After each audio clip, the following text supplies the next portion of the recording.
stream didn't want to start there for 30 seconds for some reason. That is the only reason why I'm late. Welcome, welcome, all my beautiful child soldiers, especially those of you who are coming in early. Oh my god, Oofiggy, that is a crazy new fucking emote. Welcome, welcome. We will be starting in a couple of minutes. Thank you for your patience, and let's make this Wednesday feel more like a Friday. Hugo is back, motherfucker.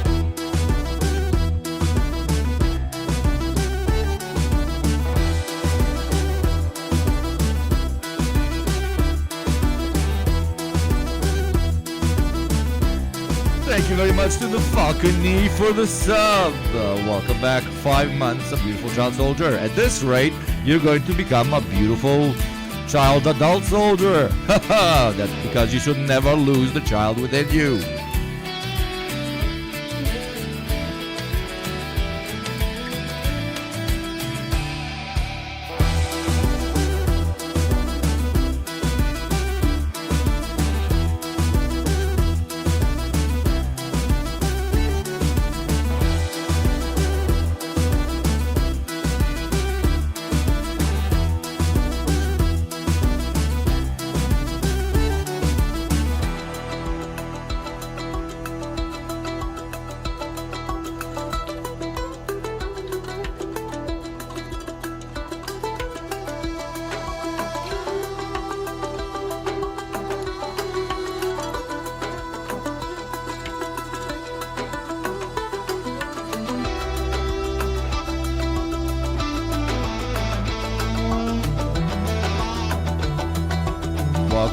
Welcome, my beautiful child soldiers. Thank you very much, Statey, for the resub as well.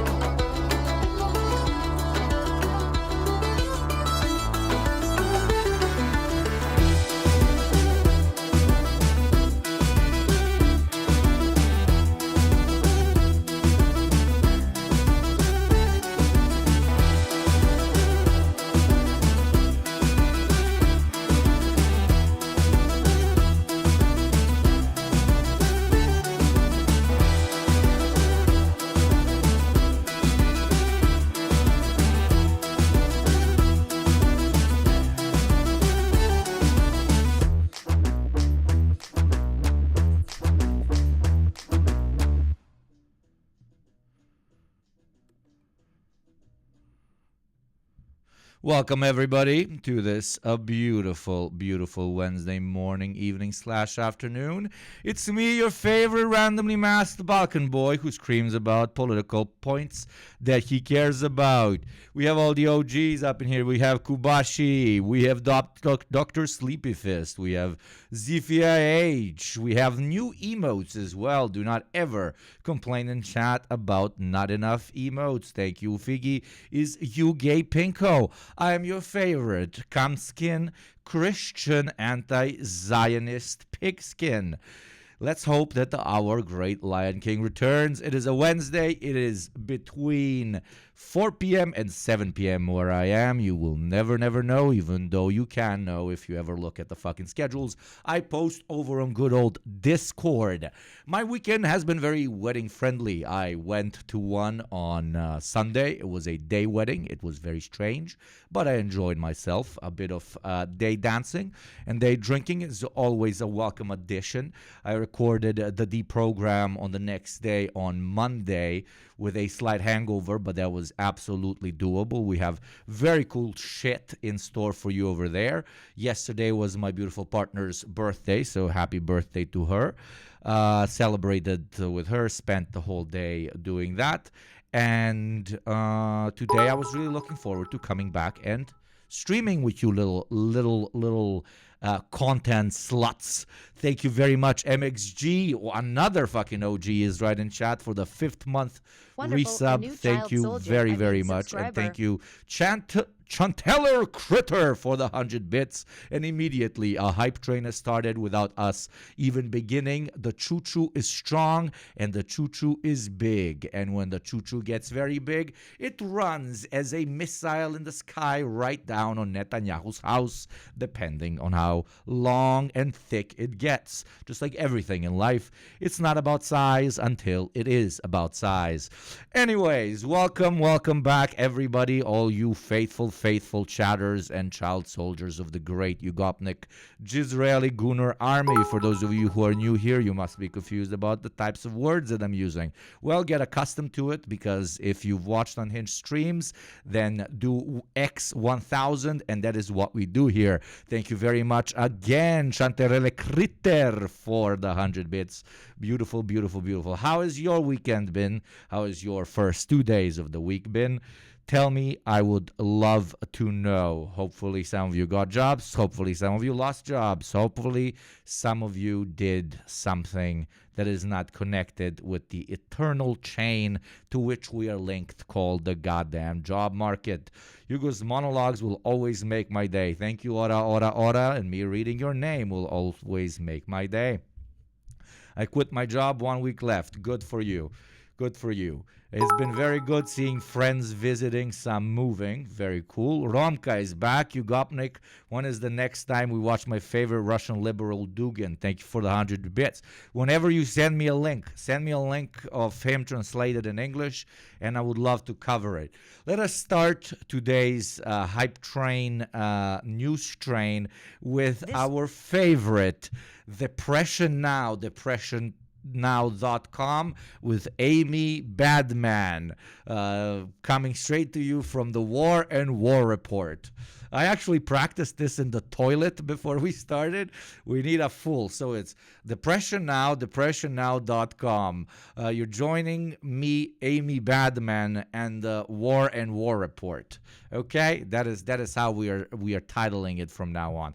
Let's see what news have brought us to our knees on this lovely day. Some news that will be interrupted in 3 minutes and 30 seconds with the first ad placement. I've already snoozed two for some reason. Now they even play during my intro. So if you would like not to watch those ads, please do consider becoming a subscriber or donating, just like beautiful Dr. Sleepyfist, one of the OGs up in this bitch, did with 5 gift subs. Thank you very much, raising the hype train even more. And thank you, Hakeem, but South African, for another gift. You guys are what makes this show run, and you guys are what populates the great barracks of Gunerstan, also known as Jisrael. Thank you very kindly, all of those who have received gift subs from these two lovely individuals. Please do say thank you. Now, let us return to Depression Now, depressionnow.com with Amy Badman and the War and War Report. Oh, thank you, ZFIH, for another 5 gifted subs. You're swelling up this train just so that it can be big enough to ride up into the sky and load right down onto Netanyahu's house. Hell, if the hype train becomes big enough, and if there are enough hype trains, they can drop on all of the leadership of the apartheid colonial state in general. Oh my God, there we go. We're dropping even more of them. You motherfuckers are starting off strong today. Thank you very much, MXG, for another 5 gift subs. At this point, it's hitting their parliament. It's hitting their foreign affairs base. It's hitting obviously in Minecraft. Twitch, TOS, I am joking about hype trains hitting buildings. This is obviously a meme. Do not fucking kill me. Unless you think that hype trains are now Hamas. Thank you very much, Hakeem, but South African, once again, for the gifted sub. Fucking big G's, level 5 hype train. Fucking awesome. The hype train at this point is bigger than the entire motherfucking planet, okay? He isn't memeing. Yes, I am, ZFAH. If you have watched this show long enough, you will know that I am a massive fan of Netanyahu and the Israeli apartheid state. Every time I wake up in the morning, I cross myself and I thank God that colonialism, imperialism, and mass murder is very good. They don't call me Hugo FBI pnik for another reason, eh? Everybody who got subs, thank the people that gifted you the sub, and for me, as always, thank you very, very much for gifting. Now, let's return to depressionnow.com with Amy Badman and the War and War Report. The ad will play in 50 seconds for those of you who are not subs. I apologize, but that is the state of the Twitch apartheid regime. Now, let's get right into it. This news is funded by viewers like you. Please support our work at democracynow.org/donate. depressionnow.org/give. As a meme, we could make depressionnow.org/give, and obviously, and it would still funnel money over to Democracy Now, right? But it could be funny. So, are we doing the bullet points this fine evening? Is there going to be race-based violence happening in America? Is the Imperial Corps going to be given lots of money to unhinged apartheid regime leaders? Is there going to be police quashing any type of protest? It's Pride Month. Happy Pride Month, by the way, to all my beautiful, beautiful homo globo people that want to take over the world by making the frogs gay. Thank you for tolerating us disgusting straights, okay? And in that connotation, there probably will be... no, it wasn't homo globo, I apologize. It is globo homo. It is the proper term. Shout out to the gays. We love the gays. Thank you very much, Joss, for the sub. Hello, brother in chat. Hope you're all doing well. Whenever I see you, I'm doing well, and the hype train has gone even too bigger overdrive. And yes, so America giving money to Israel, more bombs for everybody, race-based violence, now right-wingers being extremely homophobic, and American police beating the shit out of protesters. That is my bingo card for today. Let's see how we do. Depression News, depressionnow.com. I am Hugh Gopnik, Amy Badman with the War and War Report. Welcome to Democracy Now!, democracynow.org, the War and Peace Report. I'm Amy Goodman. The American Civil Liberties Union has threatened to sue President Biden over his new executive order temporarily shutting down the U.S.-Mexico border and suspending protections for asylum seekers. ACLU attorney Lee. Hello, my name is Joe Biden. I am very different to Trump, but I will do the things that Trump said he wanted to do during his turn at the great American seat. That is how it works. Socialist sympathetic. I'm white. I'm a white last married to a brown guy living in a neighborhood full of Trump lovers. I'm contemplating adding cameras around the house and packing go bags. Cameras are always a good idea, and a nice little Glocky Glock ain't too bad either. Thank you very much, Ladies Apira, for the 100 bits. I'm here, queer, ready to cheer on the downfall of colonial endeavors and enterprises. Hell yeah, my friend. Hell yeah. That you are literally the least based gay person. Okay. That's basically, yeah. Learned said, quote, "It was illegal." Never without the glicky, bro. Never without the glicky. When Trump did it, and it's no less illegal now, unquote. The ACLU warned Biden's executive order will put Don't forget to vote. Don't forget to vote. Thousands of lives at risk.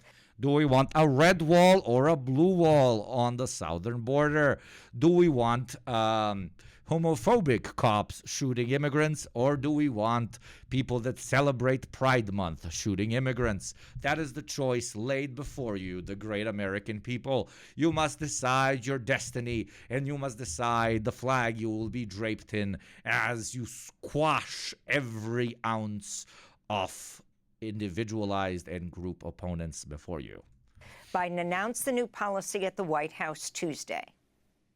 This action will help us gain control of our border, restore order into the process.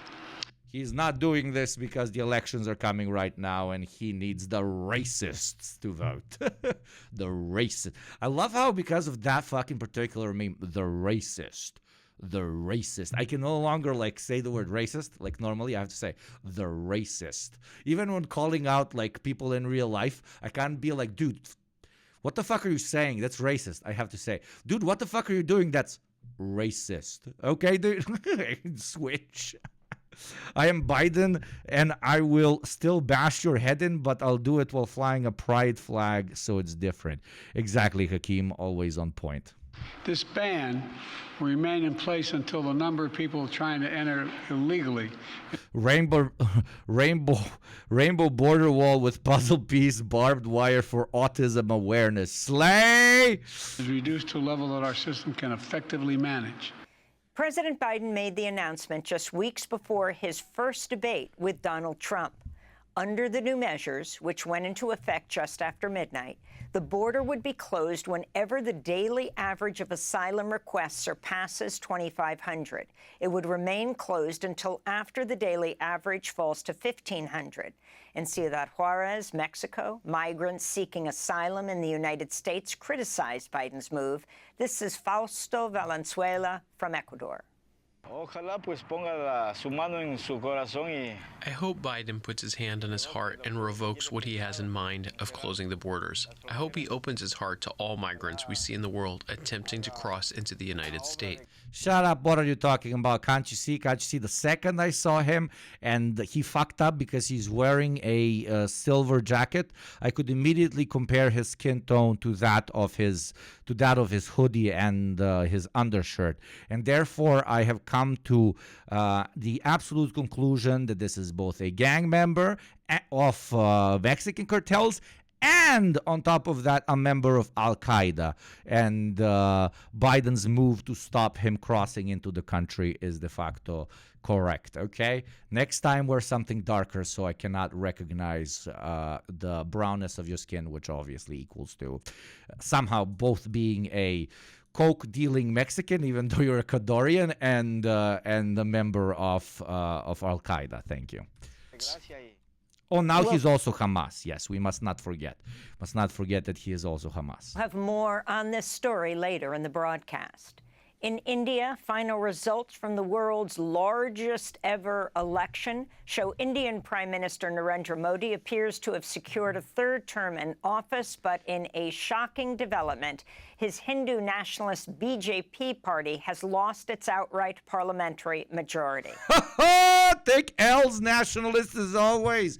Even when you're thick lions of India, you take L's. Man, like literally, like, in my opinion, like ranking culture is fucking a stupid thing to do. But how can a base nation such as the beautiful Indian Lions continuously elect this man into power? Obviously, we know because of material conditions on the ground, radicalizing people into far-right mentality, because the class dichotomy and caste dichotomy in India in particular is not being addressed, which leads to the right-wing to rise, blah, blah, blah. Chatters, you're all smart, you fucking know this. But still, it's always le kringe, okay? I like to call this guy, I like to call the Indian president India's Milosevic, because like everything, he even looks like India's Milosevic.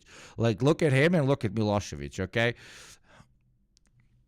India's Milosevic, like literally India's Milosevic. Okay, this, okay? Literally, if Milosevic like wasn't a beta cuck and had an actual beard, it would be the absolute same. Thank you very much, Rock702 for the resub. Thank you very much, and thank you, Westergom89 for the resub. Welcome back, my beautiful child soldiers. The BJP won 240 seats in the Indian parliament. Hair and beard reversed. Yeah, dude. Yeah, like Milosevic's hair and beard, like just switch.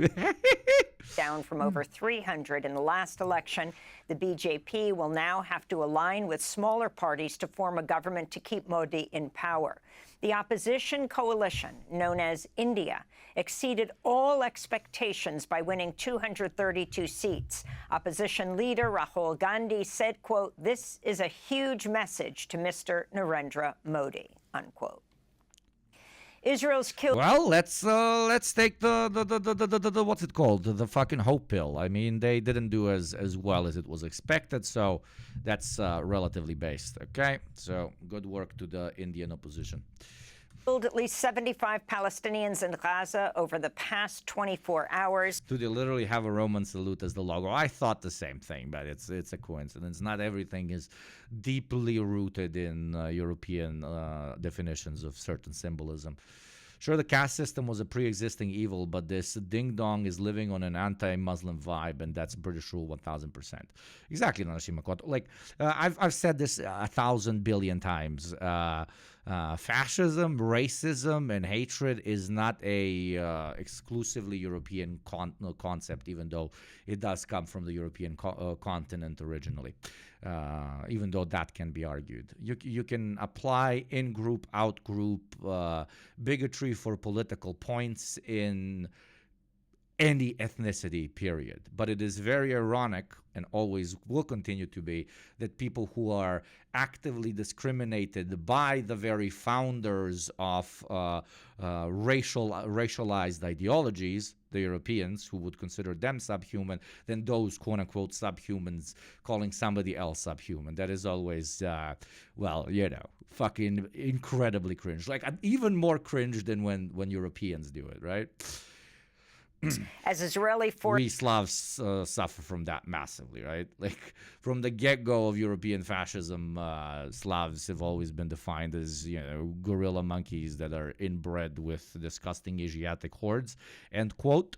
And yet we're like, oh, let us please be white. Let us please be white. forces attack the I want to be French.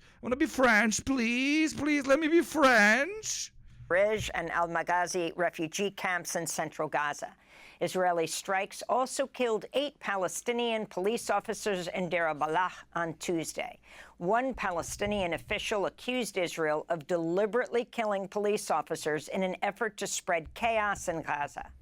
During an interview with Time magazine, President Biden was asked if Israeli Prime Minister Benjamin Netanyahu was prolonging the war for his own political self-preservation. Biden responded by saying, quote, "There is every reason for people to draw that conclusion," unquote. A U.S. Army officer who resigned to protest the Biden administration's Gaza policies DepressionNow.com has spoken publicly for the first time.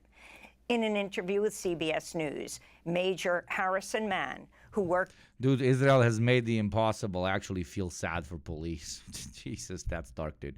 ...at the Defense Intelligence Agency, the DIA, criticized Israel's war on Gaza. They were dropping 6,000 bombs a day. They were burning through munitions, exhausting their supply.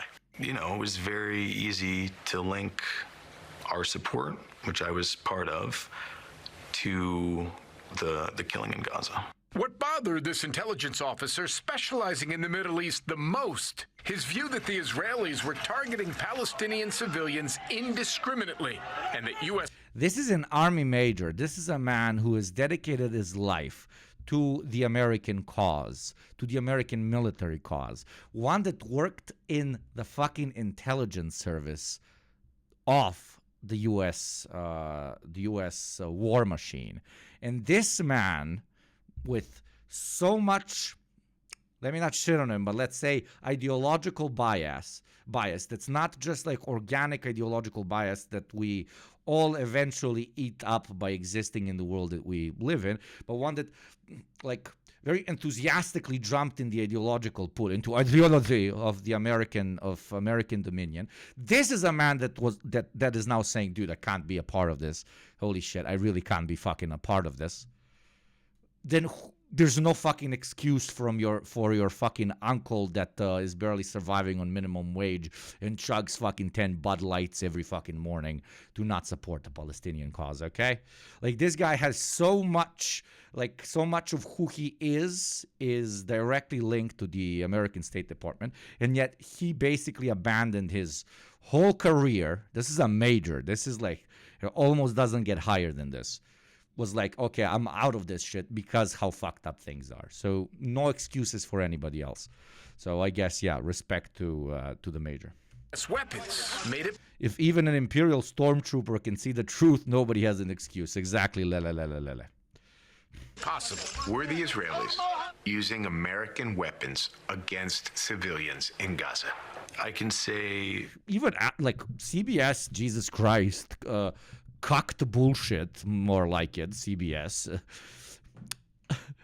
7-8 months in, are the Israelis using American bombs to kill Palestinians? Are they? Please tell me, respectful Major White Man.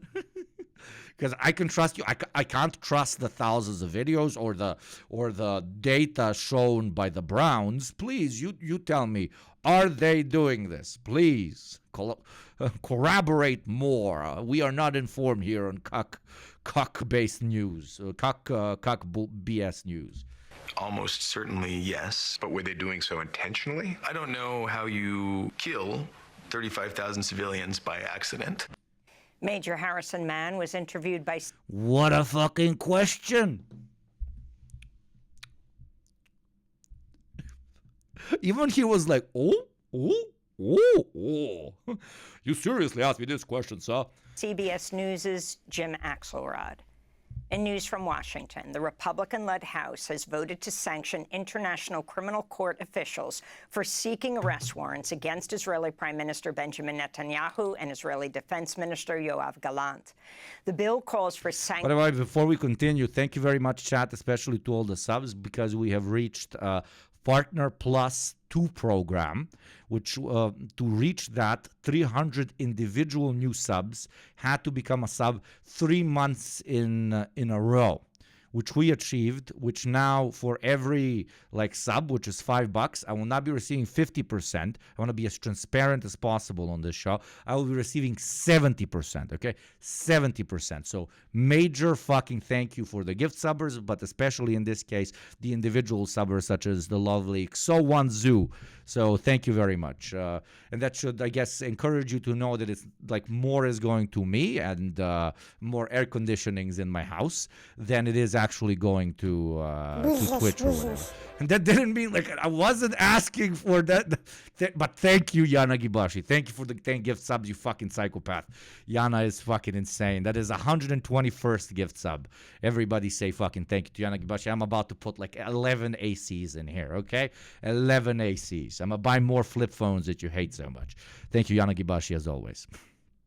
10 out of 10 sub bait. The fuck you, ZFH. I genuinely wasn't doing it as bait. I'm just saying that more of it is now going towards me. I want to be as transparent as possible. That's it.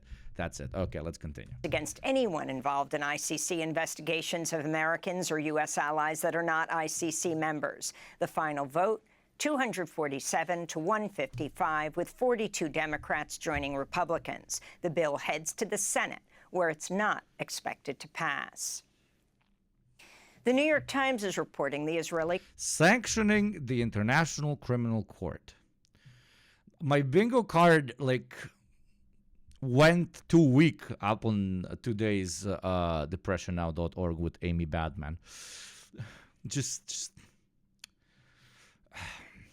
what am I supposed to say in this? There's nothing.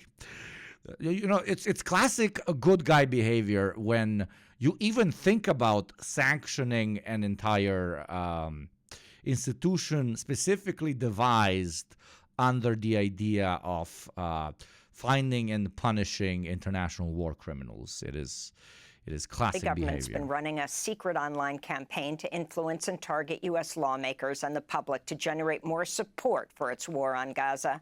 The Times reports Israel's Ministry of Diaspora Affairs allocated $2 million for the operation, which has been carried out an online campaign to... The New York Times is reporting the Israeli government's been running a secret online campaign to influence and target U.S. lawmakers and the public to generate more support for its war on Gaza. The Times reports Israel's Ministry of Diaspora Affairs allocated $2 million for the... Ha! That's why it sucks so much. These fucking cringy ass cheap asses, okay? Only $2 million. Only $2 million. That is why we got shit like, what was that?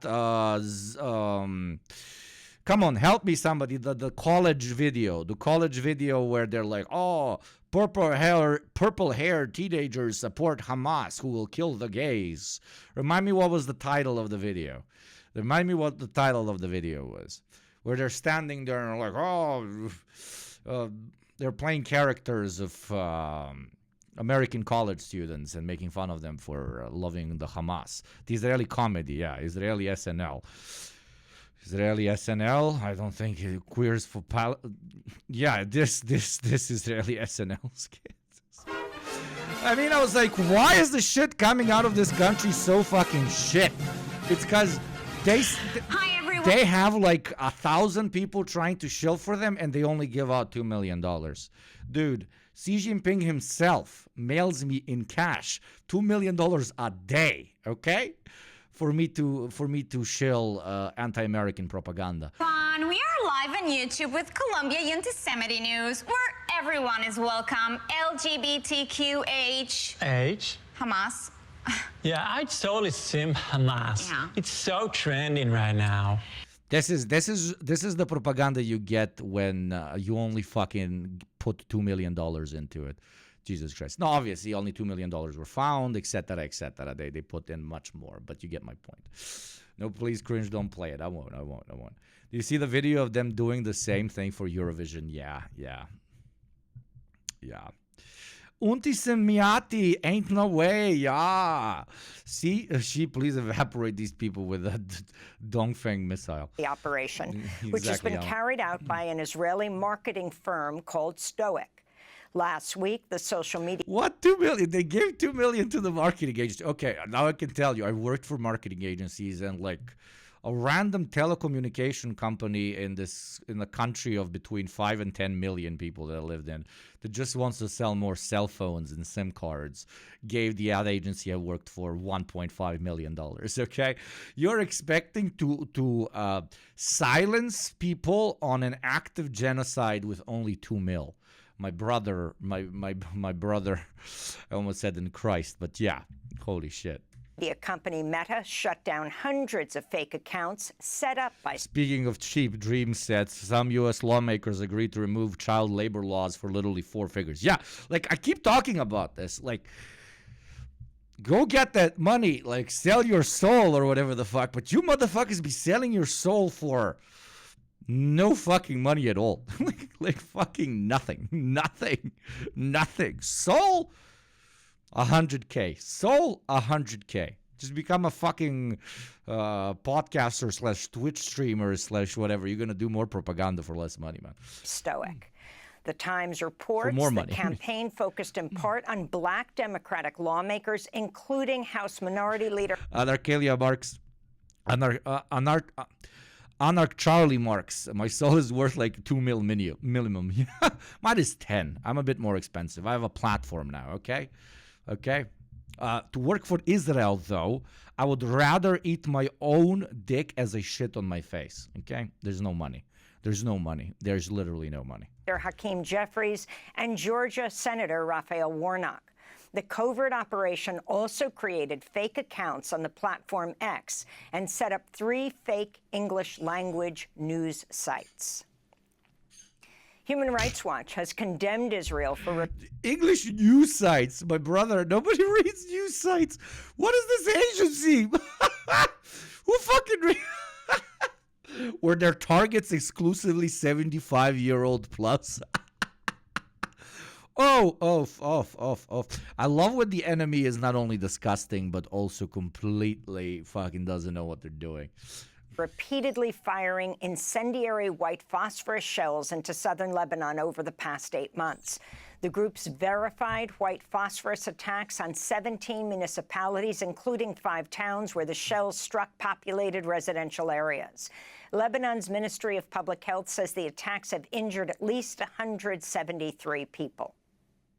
In election news, Congressmember Andy Kim has won New Jersey's... I mean, I agree, Narashi Makoto. Like, the news sites are not... Like, you do news sites propaganda. It's like old school shit. This is what the U.S. has always done. You do news sites so that you can quote those news sites in other research publications as source. So you invent your sources in, like, niche websites that nobody necessarily needs to read so that you can quote those news sites when you give your politicians that you pay money to say, hey, this happened, and then source is the new site that you created. That's the shtick. It's not supposed to actually drive traffic. Closely watched Democratic Senate primary. It's what I would like to now title genocide SEO, search engine optimization for a maximum genocidal output. Won 75% of the vote. Progressive think tank director Patricia Campos Medina. Oh, New Jersey, no, not represented by any Italians. Hey, I'm walking over. Hey, Tony Soprano will be disappointed, man. I doubt that Tony Soprano's people, depending on how you think the show ended, actually supported an Asian candidate. Holy fucking shit.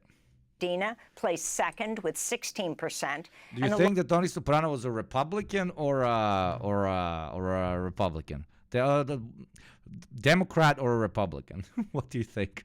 I'm actually going to New Jersey at the end of July. unironically, for 7 days for like a graduation of like my girlfriend's niece. So I'm going to be the most unsufferable tourist on the planet. I'm just going to be walking around saying, "Oh, I'm walking over. Let's go to the Bada Bing." Eh? Tony Soprano was definitely a Democrat. All the mob guys were. Yeah, Tony's a libertarian. Hey, don't shit on my Tony that way. He reminds you too much of my father. Longtime activist Larry Hamm won 9%. On the Republican side, Curtis Bashaw defeated Christine Serrano-Glassner, who'd been endorsed by Trump. The New Jersey Senate seat is currently held by Democrat Robert Menendez, who's currently on trial. A random New Vegas video I've been watching popped out. Like, my entire like news feed is just New Vegas shit. Don't tread on my gabagool, hey.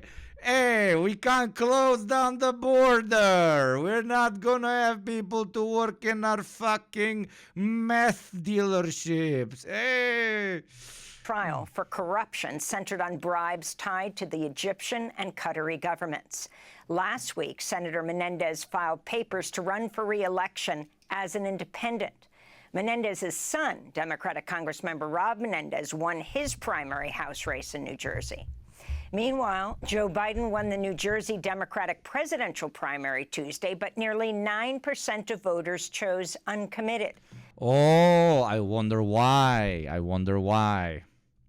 No, that's really good. That's reminding them that even the segment of their elite, you're my favorite employee voter body, which will vote no matter what, even they cannot allow themselves to support Genocide Joe. In many areas of New Jersey, the ballot line read, quote, uncommitted, justice for Palestine, permanent ceasefire now, unquote. By the way, anybody in chat from Jersey, tell me what I should see when I got to Jersey, when I got to New Jersey. I'm going to ride in a big pickup truck, by the way, a big pickup truck. My girlfriend's uncle bought a pickup truck. And he literally, why? He's like, because it was the American dream. When I immigrated here like 40 years ago, that's what I always wanted. The guy's actually very based. He was a pizza delivery boy, and now he's like a chemical engineer or whatever. And he's like, I'd rather pick up, I'm American, yeah. But no, he's the second he gets his second kid into college, he's going to move back to the Balkans, dude. He's literally going to move back to the Balkans. He's like, dude, this ain't a place to live. Attorney General Merrick Garland testified on Capitol Hill Tuesday and decried what he called the, quote, unprecedented and unfounded attacks against the Department of Justice. Republican lawmakers are threatening to hold Garland in contempt for refusing to turn over audio recordings of President Biden's interview with special counsel Robert Hur. A transcript of the interview has already been made public. Republicans on the House Judiciary Committee grilled Garland about Cape May, Pine Barrens, Jersey Shore, and Philadelphia. Okay, writing them on my list right now. Yeah, I'm definitely going to see Philly. I was amazed that Philly is like only an hour and a half drive from where we're going to be. 1 hour and a half, 2 hours, I don't know. It was just crazy. And also, like, New Jersey, just a bunch of small towns that fucks with my European brain. That case, as well as the criminal prosecutions of Donald Trump. Garland defended the agency's actions. I will not be intimidated. Oh, fuck you. And the Justice Department will not be intimidated. Will not be intimidated. We will continue to do our jobs free from political influence, and we will not back down from defending democracy. Ukraine. Thank you very much, Ben Pish, for the sub. Welcome back, my beautiful child soldier. Thank you kindly. Wait, I think my alerts aren't working. Are my alerts working? Wonderful. A new child soldier. Oh, yeah, they are. They subscriber. Are. Abortion now. Yay, kittens expired by Kitten Forever, President. Yes, thank you very much, Abortion now, as always. What a beautiful name. Has reportedly attacked Russian soil for the first time using a U.S.-made artillery system. This comes just days after the Biden administration gave Ukraine the green light to carry out such attacks, despite warnings from Russia. Meanwhile, Ukrainian President Volodymyr Zelensky is criticizing Biden for deciding not to attend an upcoming peace summit in Switzerland. Vice President Kamala Harris will attend instead. Biden, however, is expected to meet with Zelensky this week in Normandy, France, and again at the G7 summit. Just like Biden and Zelensky will see each other soon, you will see each other with an ad that is going to play in exactly 1 minute. The ad will pitch you many different capitalist products or the ultimate capitalist product, which is joining the U.S. military. Instead of that, for only $5 a month of a free through Prime, allow me to pitch you not to do it and avoiding ads. Thank you very much for your consideration. The ad will play in 40 seconds and I cannot stop it. In Italy. In the Mexican state of Michoacan, the mayor of Cotija was killed in an ambush Monday. Yolanda Sanchez Figueroa. My fucking vape just died. Let me text my girlfriend when she's coming back to buy me another fucking vape. I'm a little 12-year-old. Was walking home when she and her bodyguards were shot by assailants in a van. Sanchez's murder came shortly after Claudia Sheinbaum made history as the first woman elected president in Mexico's history. Communism in Mexico tomorrow. This year's election campaign was one of the most violent in Mexico. Gender violence was a central issue. In the Democratic Republic of Congo, the International Committee of the Red Cross has suspended food distributions to people displaced by conflict as fighting between the Congolese army and M23 fighters intensifies. Violence has been spreading to Kanyabayonga, a town in the eastern DRC where tens of thousands of people have fled seeking shelter. About 7 million people have been internally displaced, with humanitarian aid groups describing this as one of the world's largest displacement crises. 7 million people. Fuck, man. In election news, Wisconsin Attorney General Josh Kaul has filed felony charges against Trump campaign attorney Kenneth Chesebro and 2 other men for their role in attempting to overthrow the 2020 election by appointing fake electors to the Electoral College. Chesebro is also facing criminal charges in Georgia. That is so fucking cheesy, bro. This guy must have had a great time in high school. Cheese, bro. Cheese on me, bro. Cheese all over me, bro. Let's goon. Let's cheese all over each other, bro. That is a proud soldier of the Gunnar Army if I've ever seen one. Let my brother go. I didn't even hear what what he's being arrested for. Let my brother go. Let my brother go. Let's go, chat. Let my brother go. All the bros who cheese must be allowed freedom. Opening arguments were heard Tuesday in the federal gun trial of Hunter Biden, who's the first child of a sitting president to ever face a criminal trial. Hunter Biden is accused of illegally purchasing a gun at a time when he was using drugs.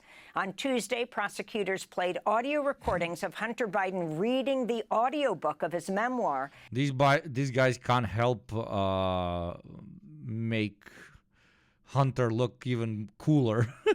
Hunter is what every Republican wants to be, man. Hunter is what every Republican wants to be, and yet they're like, no, we really don't like him having a lot of sex, doing drugs, and shooting guns. His only crime is being too cool. About his struggle with an addiction to crack cocaine. Biden's lawyer, Abby Lowell, said Biden did not, quote, knowingly lie about his drug use when filing forms to purchase the gun. And those are some of the headlines. This is Democracy Now!, democracynow.org, The War and Peace Report. I'm Amy Goodman in New York with Juan Gonzalez in Chicago. Hi. Thank you very much, Amy Badman with Depression Now, depressionnow.com. That was awesome. That was awesome. By awesome, I mean that was fucking terrifying. Thank you very much, as always. Now, let's watch the new Boy video. They are addressing the allegations. So there's a It is Pride Month, and I have for a very long time thought, are these dudes the gays? Okay? I didn't know if I liked their videos because of what they do and the incredible courage they show and the incredibly based communist propaganda that they produce. By the way, Alexa, not Alexa, was on the D program recently. Go listen to that episode. But only recently I'm realizing that I like them because of how much money has been put into them, because they're part of the global homo, which, if you don't know, it is all gays pitching in together to support other gays in an international conspiracy. So they're addressing the allegations. Are these the gays? Are they the gays? Let us find out. If they're gays, no longer watch. Me no like the gays. Very big question that's been up in the air for a while. It's, are we gay? Yeah. I thought we made it pretty I like that they're actually addressing it. I like that they're addressing it. obvious. With the videos like Pashtet or Please, my beautiful mods, adjust the title. Thank you very much. Our boy gay would be a nice title. Actually, I'll adjust it myself. or Disney made us gay. I feel like we've made it pretty clear to you guys what our sexuality is. Just the relentless kissing in all of our videos. Look, it's obvious, but we thought maybe we Can you start doing gay stuff on stream? I would love to. Tell me how, though. need to prove ourselves. Luckily, BuzzFeed has like the perfect like metric for finding out if you're gay or not. They give you a gay number. Yeah, that you're either head gay or you're like middle gay. So I'm very excited to see where we rank. There are a lot of gay. What am I, chat? Am I the head gay? Am I the middle gay? Am I the top gay? Am I the bottom gay? And I'm the side gay? Am I the basement gay? Am I the closet gay? Am I the wall gay? Am I the car gay? Am I the bicycle gay? What am I? What am I? Mid, bear. My gay number is 69. Bottom gay. Anarchy gay. You are very much a bottom gay. What the fuck? What? I mean, fuck yeah. You know that the bottom is the actual dominant one. Switch gay. Yeah, I probably would be a switch gay. You go up twink. Skibidi Riz gay. Am I the stair gay? Ceiling gay. Deaf bear. Verse. Oatmeal. Oatmeal. What? Balkan gay. Gay. Bottom. Power bottom. Pillow princess for sure. A power bottom. You got. Yeah, power bottom. Okay. I'm guess mid-level management gay. Sergey. Okay, you fucking cunts. I mean, look at all this chest hair. What do you think I am? Tests here. Do we want how gay are you? This checklist will determine your straight number. This is a gay test quiz. Gay, straight, or bisexual quiz. 40-question gay quiz. All from BuzzFeed as well. Is BuzzFeed the only one that's got a market for gay tests? 40 questions gay quiz? The hardest 40 questions quiz for anyone who isn't gay or a cool straight person. Well, why don't we just start with how gay are you? Straight number's the most recent. Oh, they just do it every month. Every month they've got a new gay. I guess gaydar technology is kind of expanding all the time. You want to keep up to date with the latest sensors and metrics. Do the quiz beforehand. Let's see what the quiz is. Maybe I can quiz myself and then see if I'm gayer than boy. Your statistics could be wrong. How about if you were like you were gay in January and then they brought out the new test and you weren't gay? I'd be so fucking angry. I'm just sucking all this cock. For no reason. You got to change your whole wardrobe. Straight number. You get 1 point for each one you check. Your total number of points determines your straight number, and that number determines whether you are gay or straight. Okay. I like how simple it is. Is your favorite Britney Spears song Toxic? Yours is. It is. Can somebody give me the link so I do this test as well? I want to see if I'm one of the gays. Am I one of the gays? Can it be part of my personality now? What do you mean mine? Imagine how many new subs I would get if I was a gay. Even though you told me that I'm a sub, so fucking hell. There's no need for a test for you, to be honest. It's the asshole. Mine's You don't know any other Britney Spears songs, so I think that's true. Can't Get You Out of My Head by Britney Spears. No. What's the one? Hit Me Baby. You don't like Womanizer. That I like Womanizer. You don't like that more than Toxic. I like Womanizer more than Toxic. I think so. Okay. I think this is what a straight person would say, because gay people have a broader knowledge. Thank you very much, Red Phil. Wait, let me see. So there is an actual quiz. Okay. BuzzFeed. This checklist will determine your straight number. Find out with this simple, absolutely, and completely accurate checklist. I am sure it is. Okay. You get 1 point for each one you check. Your total number of points determines your straight number, and that number determines whether you are gay or straight. Is your favorite Britney Spears song Toxic? Yes. Is your favorite Carly Rae Jepsen song Call Me Maybe? No. What the fuck is a Carly Rae Jepsen? I refuse to think that is a person. Is Call Me Maybe the only Carly Rae Jepsen song you know at all? I mean, I know the song, so yes, it is. Do you lose your mind when they play Shut Up and Dance at weddings? What was Shut Up and Dance? Jesus. Shut Up and Dance. Shut Up and Dance.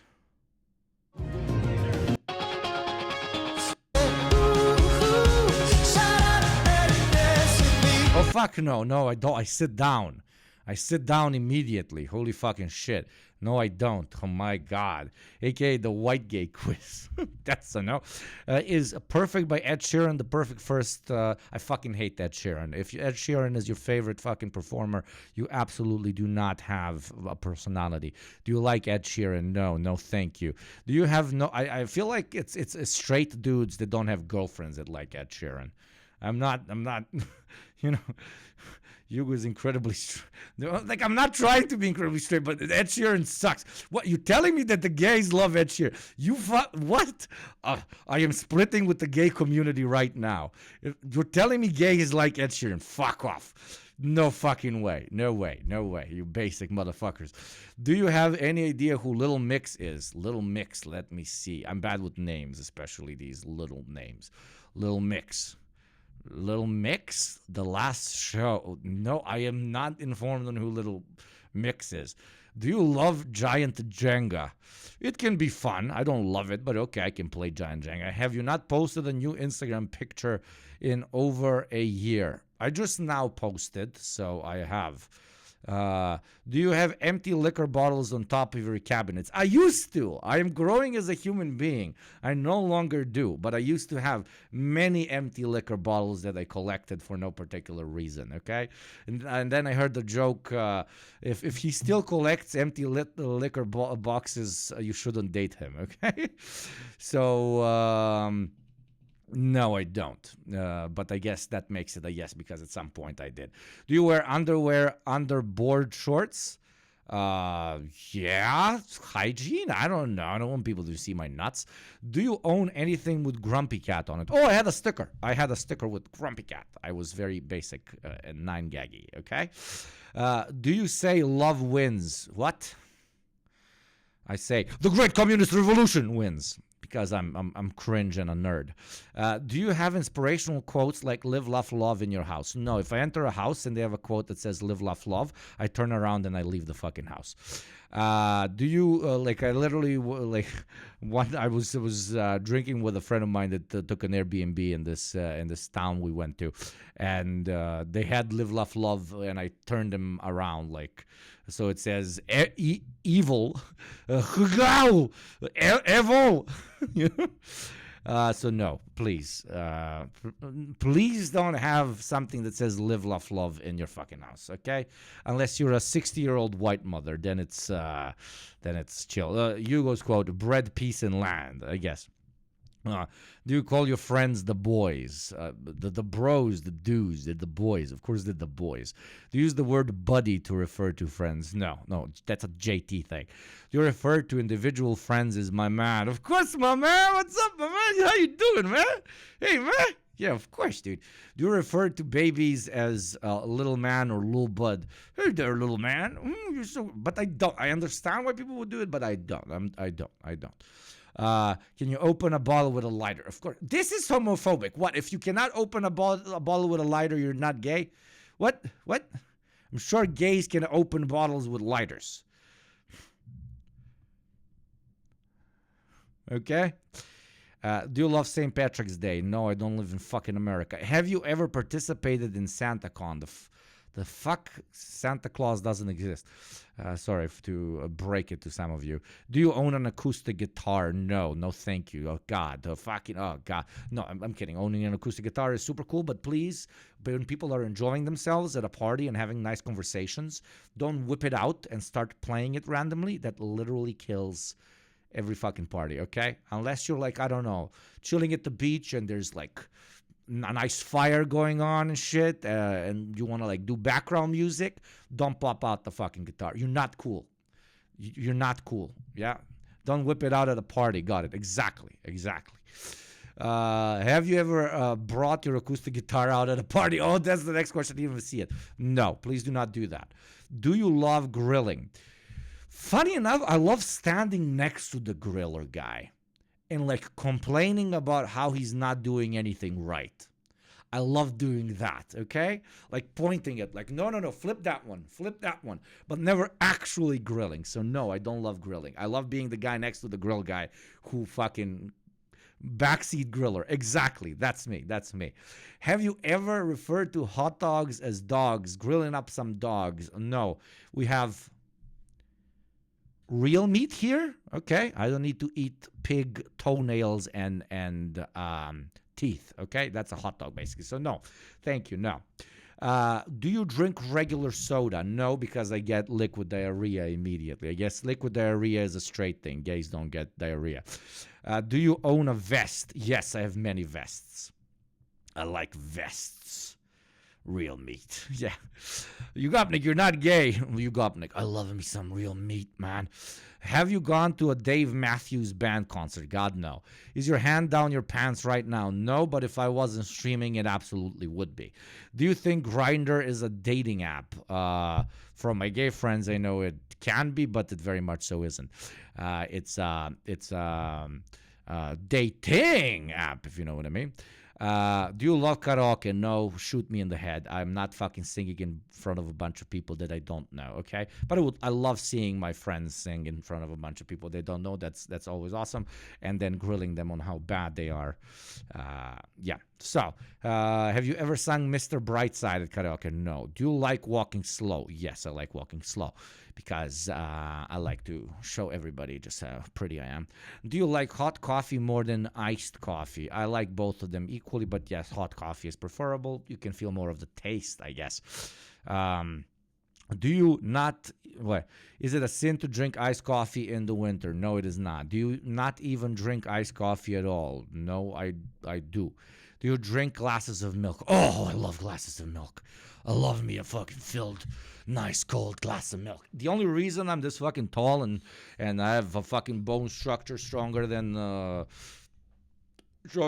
classic American, than the typical American house wall is because I drink milk, okay? Glasses of milk. Up until the age of around 14, 15, I think I drank like a liter of milk every single day. Like every single day. Calcium for the fucking win. You guys can enjoy your almond milk and shit, okay? Even though, yeah, if we can find an alternative so we don't have to R-word cows, that would be nice. But yeah. When you hear the word poppers, do you think of the food? No, I know exactly what poppers are, my friend. When you hear the word robin, do you think of a bird? What? Do you still like Justin Timberlake? This is the same as Ed Sheeran. Like, sure, I liked a few songs of his, but no, I do not enjoy fucking Justin Timberlake. Like, the fuck? Did you just find out Lady Gaga could sing in the past 2 years? No, Lady Gaga could always sing. Do you think Lady Gaga and Bradley Cooper are dating? No, that was the movie thing, right? That was a movie. Do you know how to play lacrosse? What? No, I'm not American. Do you own a gingham print shirt? What is a gingham print shirt? Gingham print shirt. What was a gingham print shirt? What the fuck am I wearing right now, my dude? What the fuck am I wearing right now, my dude? But no, these are more formal ones. Yeah, I have a few. I like to dress as a 100-year-old white man, okay? Oh, thank you very much, Lucid Fox. I hope you had a lovely stream, and welcome to all our beautiful, beautiful raiders to today's stream. Everybody go and check out Lucid Fox. My mods, please give a link over to a Lucid Fox channel. A brilliant, brilliant colleague over here who does brilliant work. Thank you very much, Lucid Fox. Based to see you in chat. I will make sure to also give you VIP. Thank you very much for the raid. For those of you who do not know what we're doing, we're finding out through BuzzFeed if we are gay or not, basically, okay? Are we gay? Are we not gay? Are we part of the greatest conspiracy ever to hit the world, which is global homo? I don't know. We will find out. So, thank you very much again, Lucid Fox. So, do you know how to play lacrosse? No, I don't know what that is. Do you own a gingham print shirt? Yes, sir. But I don't know what gingham means. Do you use 2-in-1 shampoo and conditioner? Wonderful. No, I have learned that I'm not supposed to do that, so I no longer do that.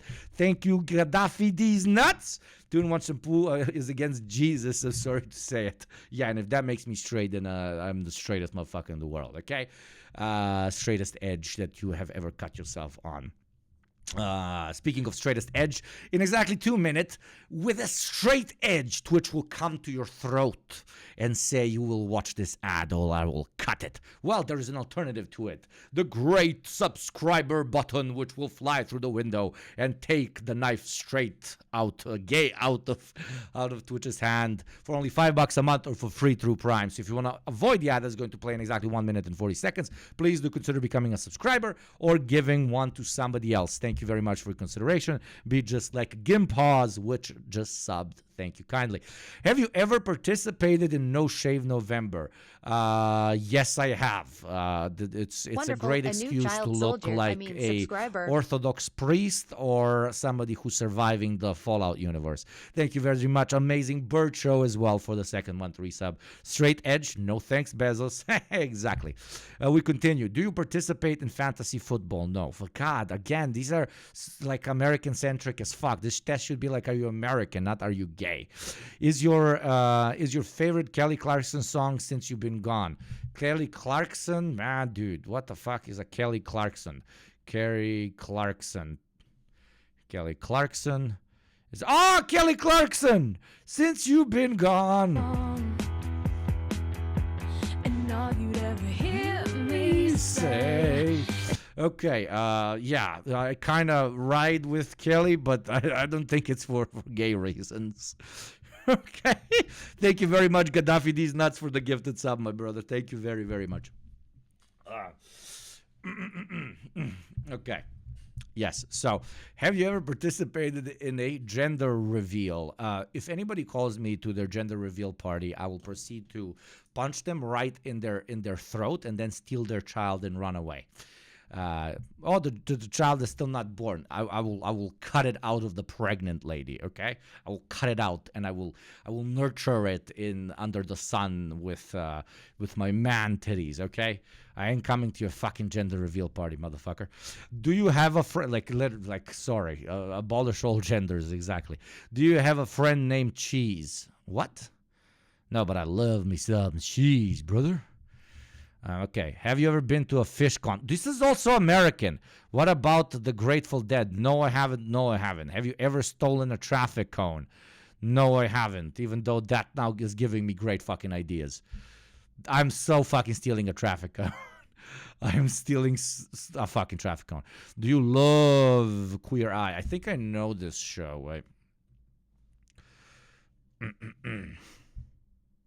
Oh, yeah, I know it, but I have not watched it, so I don't love it.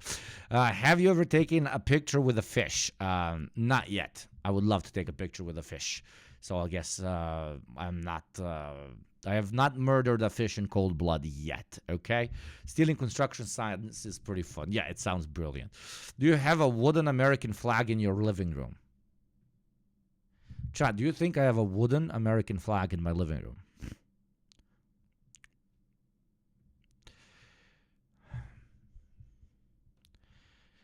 Do you want a man cave? Are you kidding? Look at the room I'm in. It already is one, but for like middle income people.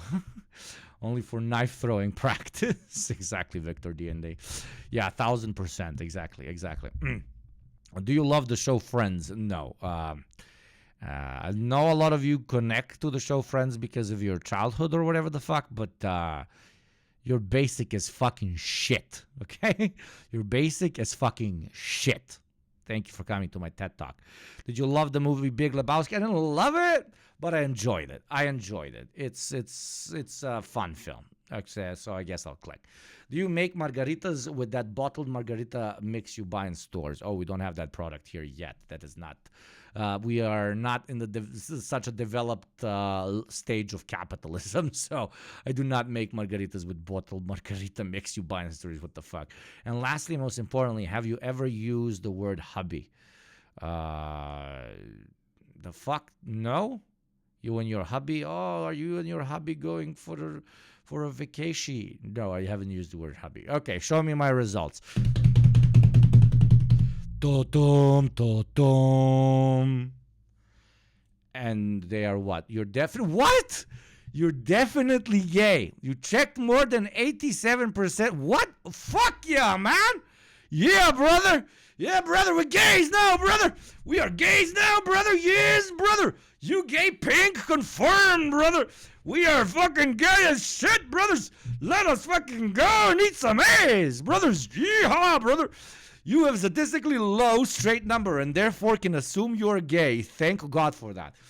Holy shit. Hell yeah, brothers. We are gay now, brothers. Time to get some of that global homo money, brothers. Hell yeah. Pride wins. But what does 20 out of 61 checked even mean? Like, what does that mean? Like, I I hit 20 straight points or I hit 20 gay points out of 61? Because if it's 20 out of 61 gay points, it's not pretty fucking gay. But whatever. The only reason I ain't gay is because I don't like men. And not in like a sexual way. I just have a deeply seated hatred towards the male populace. Okay, imagine that being like the reason you hold in your gayness is because you find men to be too much of a piece of shit. Thank you very much, Lady Zafira, for the 100 bits. The two genders, gay and American. I seem to be both. I probably would have scored higher if I could get some of the American reference points that I was like completely confused about. 20 straight points. The yeses were the straight answers. Okay. Okay. Thank you very much, state-affiliated media. We love when Xi Jinping sends us some money. Global Homo Payment. Thank you very much. You see, the Global Homo Payment is already incoming. Thank you very much. So, I am gay. Let's see if these two guys were gay. Okay. Britney Spears. Yeah. Is your favorite Carly Rae Jepsen song Call Me Maybe? That's the only song I know. So yeah, tick that and tick the next one. We're going to be so straight. Do you? I don't lose my mind. I don't lose my mind. I've also never been at a wedding that plays Shut Up and Dance. Did they ask if you'd rather meet a bear in the woods? I only like to see the Pope shit on the bear in the woods. Shut up and marry me. Yeah, that doesn't sound very familiar. We don't tick it. We're not ticking. Okay. No, we're not losing. Okay. I haven't lost my mind for any wedding song apart from like maybe Gypsy Kings or something. That's a pretty good wedding song. Da. Do you like Ed Sheeran? No. Absolutely not. Confirmed non-American Balkan boy. I think he's the biggest grifter in the world. It's like his music is just as boring as everyone else's, but because he's ugly, people assume that he's like he's thinking about stuff and he's smart. He's like, no, he's like a bimbo, but he's also not nice to look at. I think this has is making us gay. Do you have no idea? Do you have no idea who Little Mix is? I know. Well, okay, now we did the quiz. We're not going to watch them do the quiz. We already did the quiz. This is going to be too fucking repetitive. So let's jump into, since we're on the gay topic, let's see the right-wingers losing their shit over the gays, shall we? Where was it? Jordan Peterson, Pride or some shit. Where was it? Jordan Peterson. Pride is. Jordan Peterson airs Pride Month grievances on Fox News. He is not a political commentator. Remember, he is just an unbiased psychologist, okay? Please, my beautiful mods, adjust the title correctly. We can do like Hogwatch or Cuckwatch, as we like to call him here on this show. Cuckwatch on Pride Month, okay? I cannot do the Jordan Peterson accent. I have not evolved to such a high level of Twitch streamer Pokemon, you know? Stop dancing, bucko! But she's going to say something along the lines that being overtly proud of any part of your de facto identity is cringe. It is your actions that should define you. Or some smug shit like this, yeah? Yeah, let's do it. Fox News Digital. Having this interview in Pride Month, and so. Oh Jesus, he already started talking. God fucking damn it, man! You're so quick. What is this edit? What are my thoughts about Pride Month? Well, the first thing I would say is that you should be very careful what you name things. And Pride. Oh, the legend of when they asked them, is climate change happening? You should be very careful what you name things. What does climate even mean? Is it the air conditioner? Is it the sun shining? What does change mean? Is it really changing? I mean, the climate is always changing. I'm a very stupid man with complicated words. So, hey, gays, don't be proud, okay? It's not that the word pride is used exactly in contrast to the hundreds of years of anti-gay oppression, which had led members of the LGBTQ plus community to hide their true soul. And that is what has led to pride being referred to as pride, a direct counterpoint to what has been pushed down gay people's throats for hundreds of years. No, he's now going to make it about, pride is anti-Christian and being proudful is bad. Is not a virtue. And I've brought that up with people before, and their objection always is, well, they don't really mean pride. People are just trying to affirm their own identities. And, yeah, fair enough, I suppose, to some degree, but that was the name that was chosen, and that's the name that stuck. And pride is a cardinal sin, and there's a reason for that. And the reason is that pride means something like stubborn refusal to change when evidence of error is accruing, and it's not a good thing. There's a real tinge of narcissism, sexual narcissism, about the whole pride spectacle. And, you know, do people have the right to express their sexuality the way they see fit? To some degree, if it's consensual and among adults, but generally among human beings with any degree of civilized comportment whatsoever, it's a pretty damn private affair. We tend to be private in our sexual conduct as a species. And so this isn't exactly private. And it's also the case that identities based on something as narrow as sexual desire, let's say. He's saying nothing. He's saying nothing.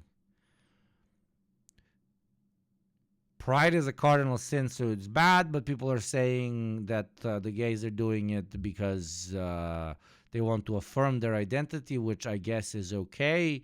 But also, pride in one's sexuality is weird because we prefer for sexuality to be private. And what? He's just literally saying.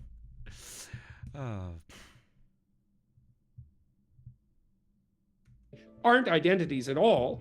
They're pronouncements of subjection to instinctual whim. And I also have a real problem with the idea of the LGBT plus, etc. community, because it's not a community. And it's especially not a community right now because the trans pushing, gender affirming butchers and liars primarily target young people whose most likely outcome on the sexual front is homosexuality. So the trans gender affirming butchers and liars are differentially destroying the youthful gay community. And that LGBTQ community, I mean, it's not a community because of the transes, but because the transes are doing the trans thing, they're making the gays, which is destroying the gay community, which is not a community. I draw my line at the transes when it comes to the gays. I accept the gays that do it in the butt, and the lesbians that do the licky of the pussy. But the ones that do the changey of the penis or the vajayjay, I draw my line right there, sir, because it is somehow impacting the gay community. I love this man. This is my favorite human being on planet Earth, man. That's not a community by any stretch of the imagination. And be careful with words. Immediately throws around terms like butcher. Exactly. Thank you, Kid Lizard, for the 20 bits. Oh.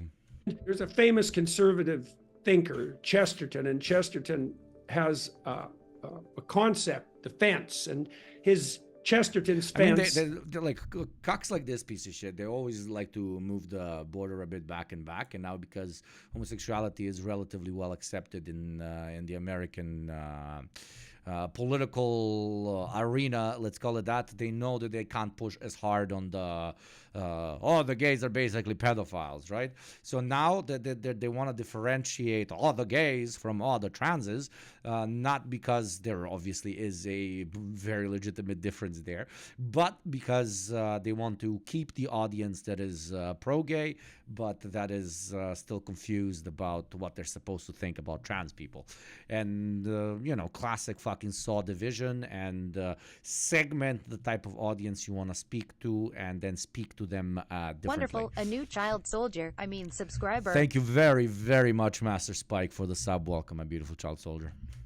Is based on the observation that if you're walking somewhere you don't understand and you come across a fence, you should probably not tear it down because you don't know what it keeps in or out. And the Pride movement has torn down a lot of fences, and maybe some of those fences needed to go, but all of them didn't need to go. And there's plenty of monsters. What all fences did they tear down? That it's bad to be homophobic and that it's okay to marry another person you love? What? Is he going to go the direction of adoption or some shit? Coming out to play now. And I would say that's especially true on the transgender affirming side. And that's why we're seeing this butchery in the medical community, abetted by idiot allies and driven by greed. And those aren't the worst monsters that exist. And so if you tear down enough fences... So what he's saying is that gay community tore down so many fences that now we are questioning gender. This is literally what Dugin says. This is exactly what Dugin said in the Tucker Carlson interview. Like people in the West, they are questioning all forms of identity. First, they started with sexual identity, and then they even moved to questioning the gender identity. What is next? We will be questioning whether we are human or not. It's the same. It's the same. Just the fucking Canadian saying it. You're going to find out the gays broke the seventh seal. Exactly, Molochny. Next is aliens. The gays caused us to become aliens. what they're and my counter argument is, so what? Even if we like, so what? Like, so what? for. Now, I read recently, like this week, that support for gay marriage is plummeting. Right? It's like, well, keep pushing. You're going to lose everything you've gained. Oh, we should not push for gay rights anymore because it's going to scare away the bigots, and they're going to take everything back and paint the walls with our blood. Yeah, that is what a believer in absolute freedoms stands for. Gotta love it, man. Gotta love it. And I'm not celebrating that at all. That's not the point at all. But like, I'm just done with it. I don't like the flag. I think it's a piece of idiocy. I don't understand why it changes every bloody week. I don't know who makes those decisions. I don't like the acronym. And I love it. It's like the point. It's the point where the liberal's brain breaks. Right? He's like, man, I was progressive for so long, but I was deep down inside waiting for a moment when I can be one of the cool conservatives. So like, I'm supporting this and that, this and that, this and that. Oh, this new thing. Can I finally be against progress? Can I finally be against the quote unquote new thing, even though obviously it's not a new thing? Yes, finally I found a thing. The trans. Oh yes, the trans people. Now I can join the evil tribes. Old man yells at cloud.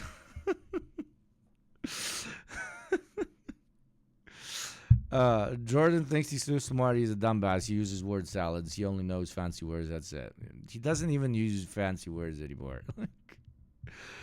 I hate the flag. They always changed the flag. Back in my day, it was a classic LGBT flag, brother. Now they got all the triangles and shit, and they be supporting Hamas and shit. God fucking damn it, brother. Well, the mystery surrounding it. I don't like the fact that the LGBT agenda, whatever that is, he throws it in. Global homo. Chat. Now I am gay as well. So global homo up in this motherfucker. I can confirm. Now that I'm one of the gays, I can confirm the global homo is very strong, brothers. Increasingly dominates the school system. I don't like the fact that it's targeted at young people. And I think the surgery, the gender-affirming care movement, I think it is Nazi Auschwitz level awful.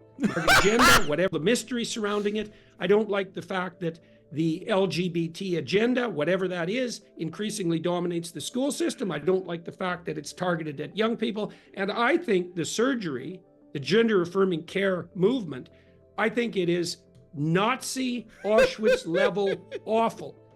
That it should not only stop, and now, as they've decided to do in the UK and in most places in Europe, but I think all the people that were involved... Did you hear that, trans chatters? You are basically Nazis now. This isn't even entertaining anymore, guys. Like, run out of fucking talking points. You're spinning around. It's like, remember like 2-3 years ago when he was like, it's extremely fucked up for people to call other people fascists and Nazis. We really shouldn't do that because that undermines the weight of such important terminology such as fascism and Nazism. 2 years later, the trans is doing gender affirming surgery. Or not. Thank you very much, Romka, for the 100 bits. The dude is trying so hard to out Hitler, man. He's no Romka. He's American Dugan. It's American Dugan right up in that motherfucker.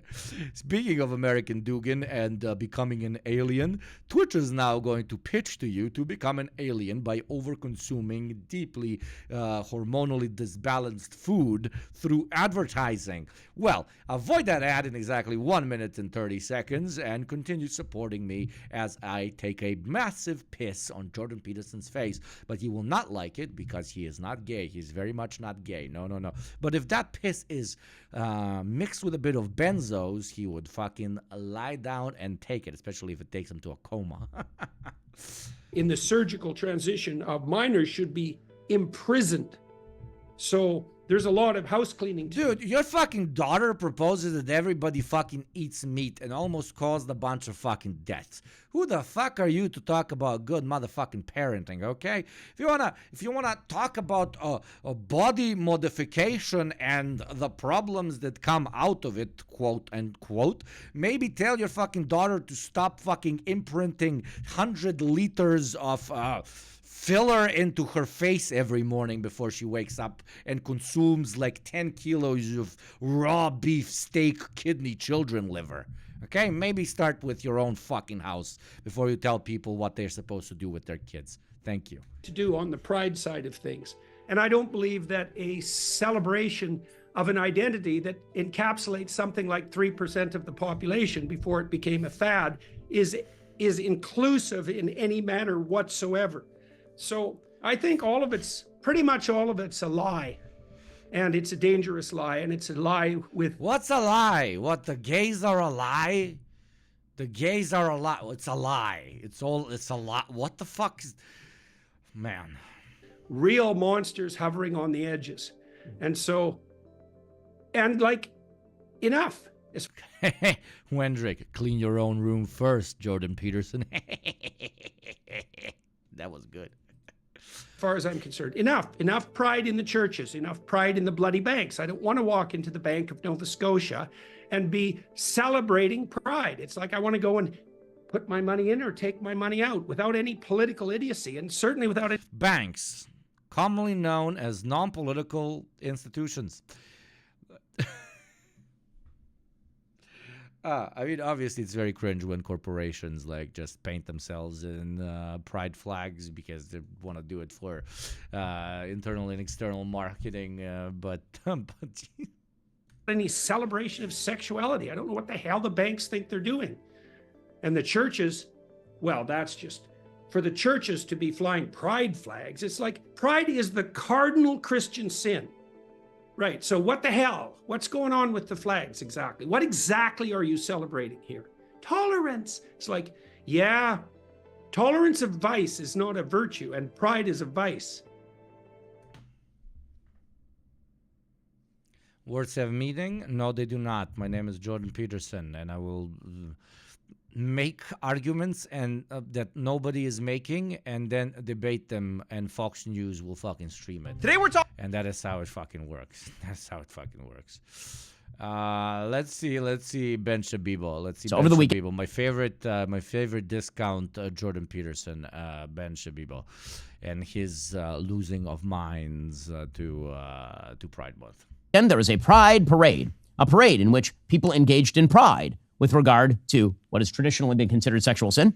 And what has traditionally been considered sexual sin? My dude.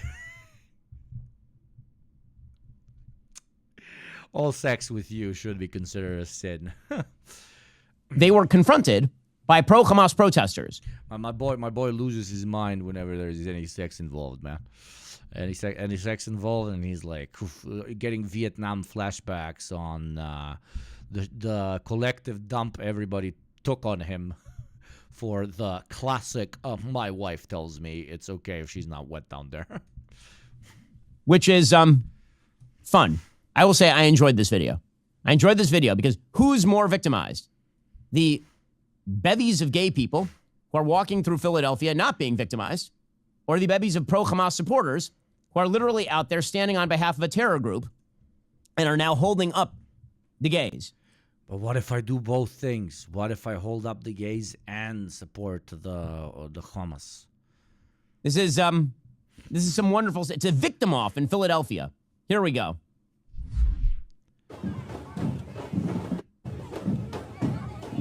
Up, we got some gay people beating on drums. We got some keffiyeh wearing pro-Hamas protesters who are holding up. Yeah, we've got. I love the gay people in the keffiyehs. That's one of my favorites. Like the bare midriff, trans people in keffiyehs who are holding up the other gay people as they march. What? Yeah, they. What? Wow. A war of all against all involving bondage gear. Slow clap for the modern base of the Democratic Party. Well done, guys. Yes, unironically based. Yes, based. Exceptionally based. Bossed. Yes, bossed. This is how you win elections right here. The good news is that Pride Month has now infused all of our major institutions. Remember, it's Republicans who are threats to the institutions. You know, like children's TV, where it is imperative that our children's television promote homosexual activities, lifestyles, transgenderism, and gender fluidity. It is very, very important, which is what Sesame Street did over the weekend. Sesame Street tweeted out the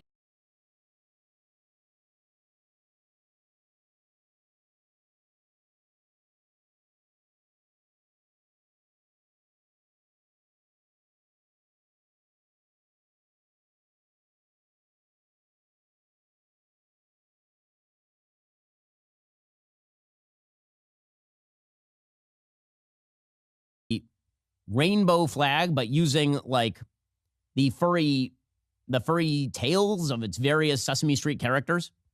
Happy Pride Month from Sesame Street. Today and every day, we celebrate and uplift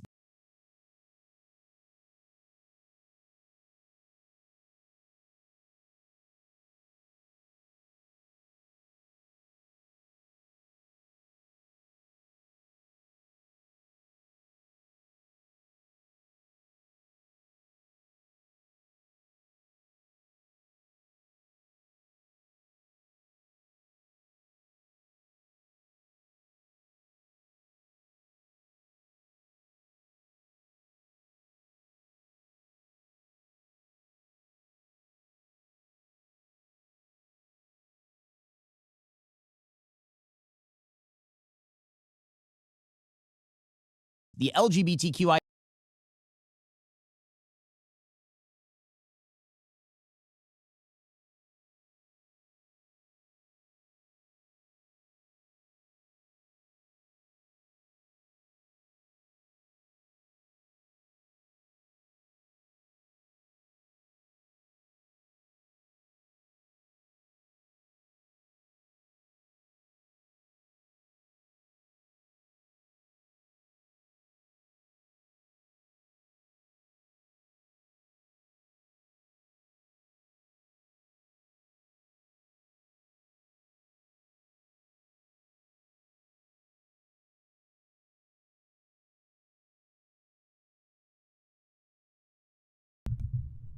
One. Okay, we're back.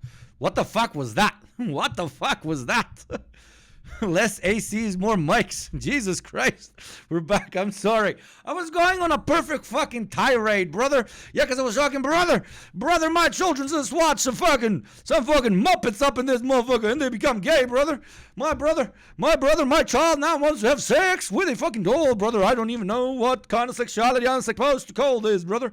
My brother, if they watch enough Sesame Street, brother, you know, this is propaganda. If they watch enough Sesame Street, one day they will want to become Muppets, brother.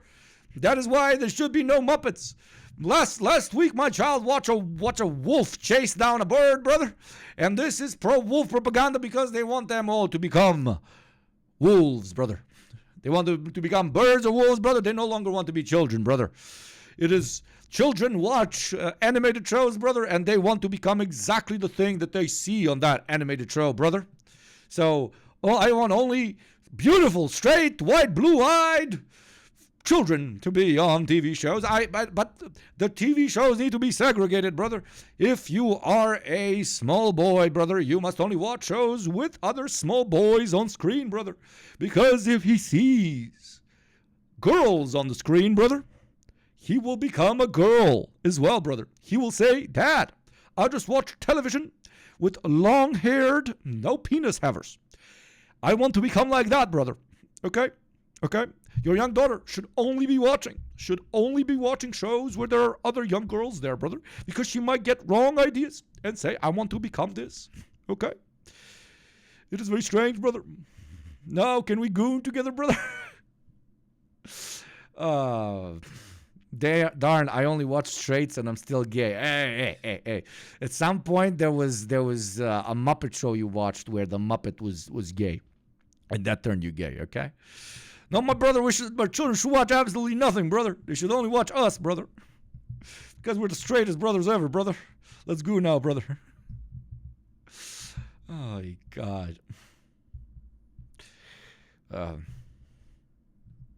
This is just like an extension of the old, I have nothing against the gays, brother, but what am I supposed to tell my son if we walk down the street and he sees two men kissing, brother? That's that, but adapted to shows. And the show isn't even like, quote unquote, pushing it. It's a fucking tweet, you whiny bitch. Thank you very much, Matteo Fuen 2020 for the resub. Welcome back, my beautiful child soldier. And why are the fucking alerts? What the fuck is happening with OBS? Now the alerts are not fucking working. God fucking damn it, man. A plus minus divided by sign members of our community. Together, let's build a world where every person and family feels loved and welcome for who they are. Worth noting here that Sesame Street is a television show directed at 2-year-olds. Don't worry, folks. They're not coming for your kids. They're just totally coming for your kids on the radical left. Meanwhile, Miss Rachel, who's, I am told, a very popular YouTube personality for the childers, she was also celebrating Pride Month, Miss Rachel. So, yeah, perhaps you should not leave her alone with your littles because, again, perhaps you wish to teach your kids actual traditional mores. Happy Pride to all of our wonderful families and friends. This month and every month I celebrate you. I'm so glad you're here. I'm so glad you're exactly who you are. To those who are going to comment they can't watch the show anymore because of the support, no worries and much love your way. God bless. I am not chasing fame or views. The lady literally said, be who you think you are and who you want to be. But Ben Shapiro is like, this lady came up on this year Blaze Brothers Edgy is saying, hey, little boys, cut off your penises, bro. Yeah, it's, yeah. The guy that brought us facts over feelings is this guy now. Standing strong in love. You are a little. No, you actually... Man, you should fire some of the people that help you run the show, man. They need to find you better clips, dude. Okay. My almost unpaid mods get me better clips than this shit, man. You're giving people salaries to give you clips like this to represent how the gays want to take your kids. Hey, gays, stay away from the Muppets and the lady who says be yourself. Telling you, brother, last month I told my child to be himself, and he came back. He said, I am gay, Daddy. We must never tell our children to be themselves, brother. They must be exactly the way we are. Be a miserable, divorced, fucking piece of shit that can't make anybody wet. Actually are chasing fame and views, which is why you are a famous viewed person on the YouTubes. Okay, so on the social side, you have a Biden administration that is helping promote social fragmentation. On the economic side, you have people not being able to eat in restaurants because the costs have doubled over the course of the last 3.5 years. On the international side, how bad is Joe Biden as president? He is so bad that OPEC is basically now attempting to push against his reelection. That's how bad he is. What kind of fucking transition was this? Is this not going to be a whole video about the gays? For all of Joe Biden's attempts to save Hamas, it turns out, you know who actually doesn't want to save Hamas in the Middle East? The Saudis. The great irony of the situation in the Middle East right now is presumably most of the non-Iranian-backed regimes in the Middle East desperately hope that Israel wipes Hamas off. Okay, so he was doing the classic fucking hook the homophobes and then pitch them Israel fucking thing. Okay, brilliant. Thank you for your contribution. With that, we bring Cuck Watch to an end. I cannot watch any of these fucking bullshit artists anymore today. Thank you very much, and go fuck yourself. You see this? This is go fuck yourself. There you go. Kiss it. Okay, what should be the next fucking thing we cover? Is it anti-Semitism ? A YouTuber bank won't let you withdraw money. What Capital One doesn't want you to know. Let's do this. Debit cards. You all use them? I don't. I only use cash because I sell drugs for a living. So let's see how debit cards are fucking us, and credit cards most importantly. I don't even own a credit card. Real story, my mother told me, you know how I know indoctrination isn't real? I told you to become a doctor, but now you're a broke art school student. Oh, yeah. Jesus Christ, your mom is wild, Ruzan. Fuck me. What the fuck? Okay. Yes, but let's go cash, okay? Let's go cash up in this motherfucker, okay? You also feel cool, you spend less, and, well, it's cash. Your hands get to be filled with disgusting germs and smell funny. Let me just start you off with this, and I'll be right back. Nearly every time you buy something, you're paying an invisible toll. It's not to the worker who made the product or to the business that provided the service. It's to the hidden middlemen at the center of our economy. I buy everything on my Platinum Cashback Everyday credit card. No preset spending limit. Less hassle and more convenience. What's in your wallet? Credit cards. At this point, they're basically how we pay for everything, but we rarely think about how they actually work. Credit cards are a truly massive transfer of wealth from working class and middle class people to the wealthy. Credit card companies are some of the most profitable corporations in the world. Why? Do they really add that much value to our lives? They're getting money from both sides and loving it. It's not so great for the rest of us. In February, Capital One, the massive credit card lender, announced that it's merging with a competitor, Discover. The merger, if it happens, would create the largest credit card company in the US. When I started digging into the details, I was genuinely shocked, not just by the merger, but by how the credit card industry already operates. The fees that we pay are absolutely exorbitant. It's an industry with cartel-like pricing, and the private tax it imposes on all of us adds up to hundreds of billions of dollars a year. So what the credit and debit card basically change in the relation of currency and consumer and seller is with cash, your relationship is only and exclusively directly with the state which prints the currency. With a debit card, a private entity enters this relationship. And the private entity says, oh, I am giving you a service which is allowing you to basically pay for shit without having to carry cash around. And for this tiny little piece of convenience, quote unquote, tiny little piece of convenience, I am now going to become at the point of mass adoption, the only means through which you can actually spend your money. So the only way we can spend our money is if we directly interact with a private enterprise, aka a bank, that has issued us said card. Thank you very much, Dr. Sleepy Fist, for the gifted sub. Thank you very much. To understand how it works, let's start with a simple question. How do credit card companies make money? We can divide that into two categories.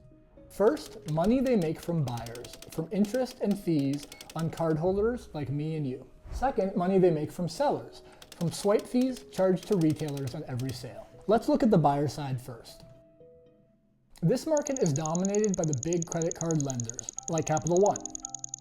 I talked to somebody who knows this market from the inside. So I started right out of college as an analyst. Elena Botea worked at Capital One from 2013 to 2018. There, she saw firsthand the strategy that's made it enormously profitable, and it wasn't at all what she expected. So if you look at Capital One compared to... I just tested the fucking alert, and it works when I test it, but not when you guys. What the fuck is wrong with goddamn OBS? Whatever. Other credit card companies, what you see is much more aggressive marketing to people who could probably not pay back their loans. Instead of targeting the wealthy, Capital One pushes credit cards on customers likely to miss their monthly payments, working people. We're talking, about underwriting up to a point where 1 in 3 people are going to default and then get sued. Capital One mails out so many credit card offers that in some years it's been a #1 customer of the US Postal Service.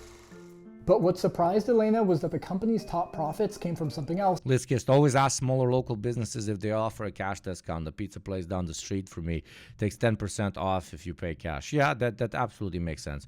Bro, here I'm in the US and it's the only way to shop online. Of course, that makes sense, but also most restaurants and stuff don't take cash. Yeah, here where I'm at, you can still even buy online shit with cash, meaning there is an option for almost every delivery company for you to pay with cash upon delivery as well, right?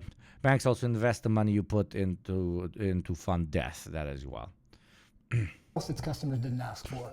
Increases to their credit. You're paying them money for them to take care of your money. I know it's a cliche and your dad fucking probably said it like 1,000 times, but that's basically what a bank is. And the only product that they are offering you is quote unquote convenience. My brother, what fucking convenience? Just fucking smash the money together and put it in your fucking wallet. Speaking of money being smashed together, now Twitch is going to be making some money by smashing your head together with some advertising in exactly 30 seconds. Instead of Twitch smashing your head into things for $5 a month or for free through Prime or through a gift, you can let me smash your head into a bit of motherfucking class consciousness as we piss on all of these motherfucking institutions. So the choice is yours. Thank you for your consideration, indeed. Credit limits. Unsolicited enticements to spend more. A huge amount of this debt, right, is not coming from people coming forward and saying, I want to borrow money. It's coming from people who are working class, who are middle class, who, without them taking action, suddenly have more credit available to them. And in that context, it's very hard to say no. That realization that a lot of this debt was basically induced was sort of the first thing that made me realize, just this whole market doesn't work the way I thought it worked. Welcome, good morning, and good morning to fucking MXG. Thank you very much for the 5 gift subs. MXG allowing me to smash the head in of 5 other subs instead of a Twitch doing it with their ads. Everybody who got an MXG sub, please say thank you to MXG. MXG has now reached 101 gifted subs. Fucking legend. Without people like MXG, this channel would not be able to do what it does. So if I can say so myself, fucking brilliantly. Let's go, baby. Thank you, MXG. The 100+ club. Credit card lenders, raising a credit limit is so profitable. Well, credit was supposed to be a service that even let's put on our capitalist hats. Credit was originally exclusively supposed to be a service sanctioned by the government to allow people who, in times of great need that cannot afford particular things, borrow money for just a little bit so that they can buy the necessary things that they need at that time and pay it off over time. But now it's switched into quite literally a micromanaged product that has been pitched and advertised so well that it has become the new norm of how financial behavior is seen as adequate. Basically, what I'm saying is they've pushed the availability of credit down our throats so hard that not taking a loan has become the irrational choice. Not overspending on the big things like a mortgage or a house or student debt, but also on your iPhone, on the new MacBook, on the drippiest of clothes, etc., etc. They have turned something that was supposed to be a means to an end, a last resort, and so on, inside of the market system, into what is perceived by most as the most rational financial decision you can make when purchasing a commodity. Tell me fucking advertising doesn't work. Because the more purchases they can get customers to put on the card. Because as we always say here on this show, that what is rational and what is normal is not a natural fucking occurrence. It is continuously molded by the class which happens to be in power.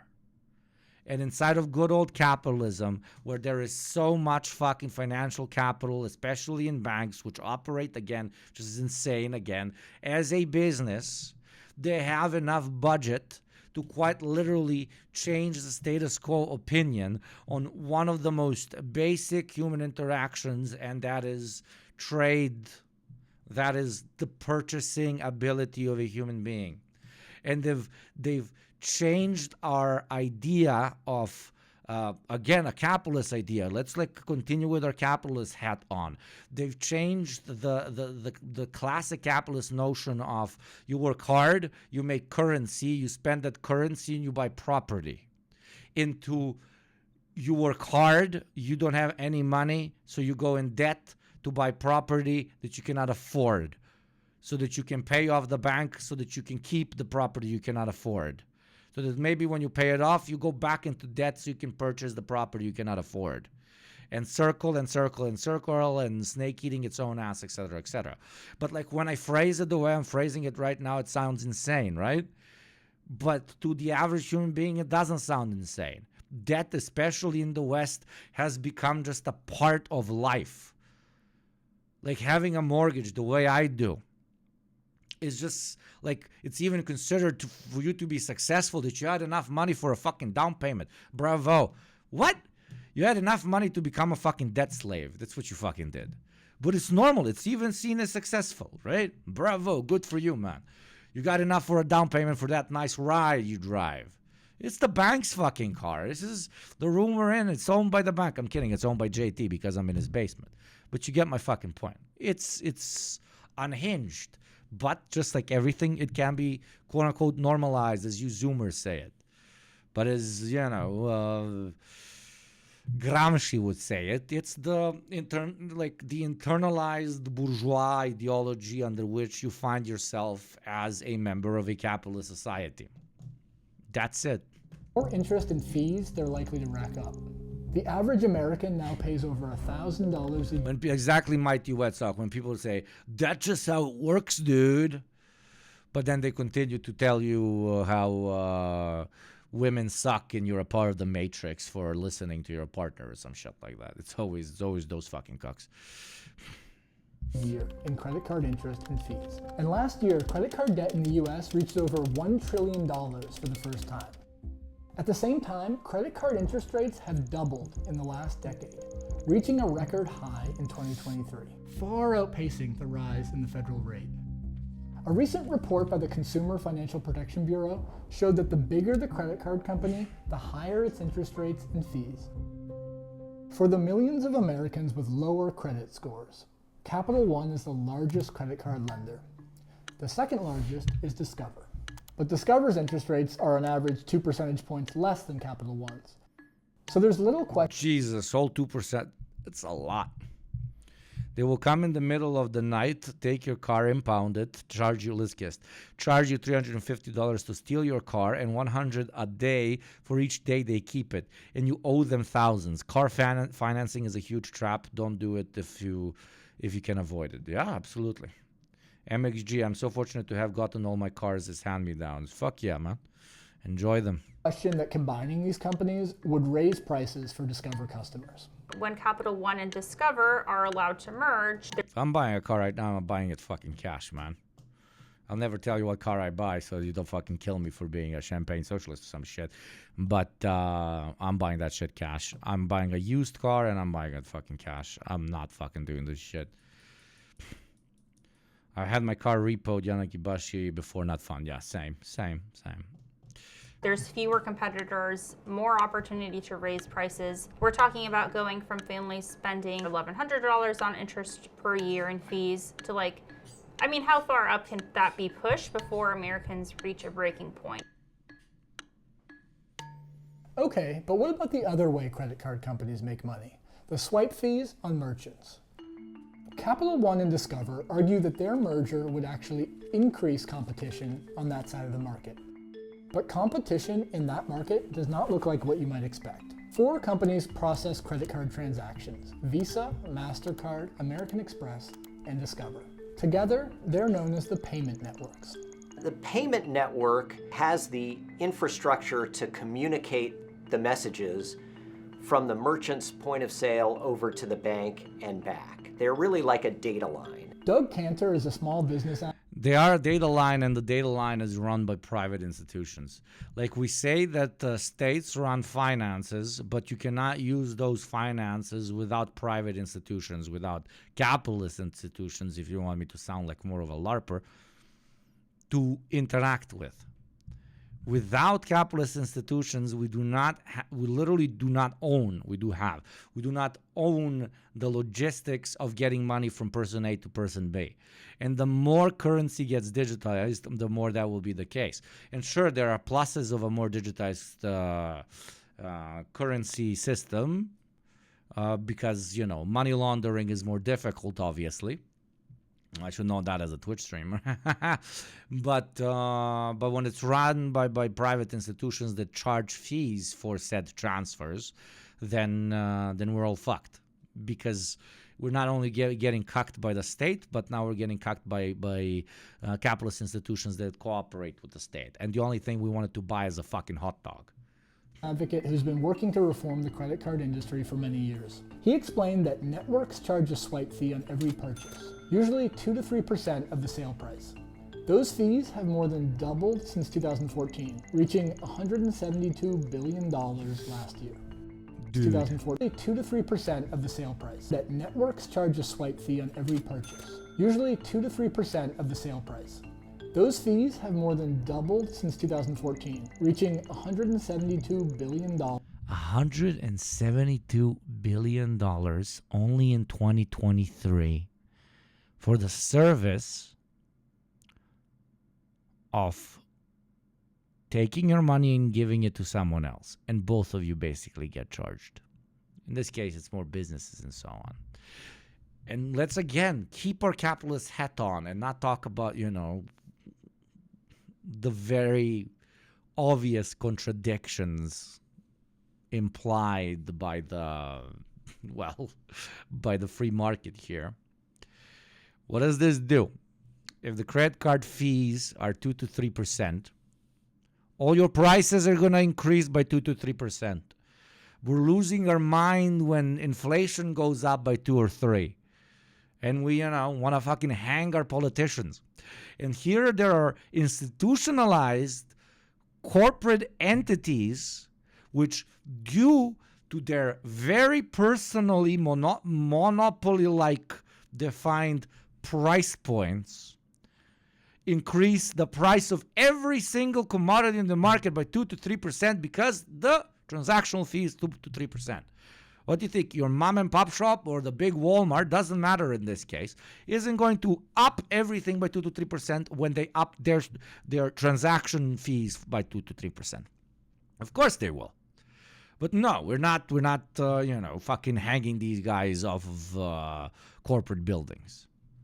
Because this is normal. Transaction fees are normal because we've all accepted them to be normal because we prefer a little plastic box over paper. Both are stupid, but you get my point.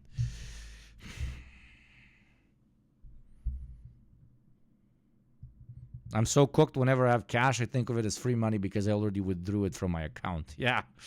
Get so pissed off about this exact thing. This is partly what turned me left. Tired of living this way. Yeah, my brother, welcome. Last year. So when you use that credit card, if you spent $100 at a store, the actual store only gets about $97.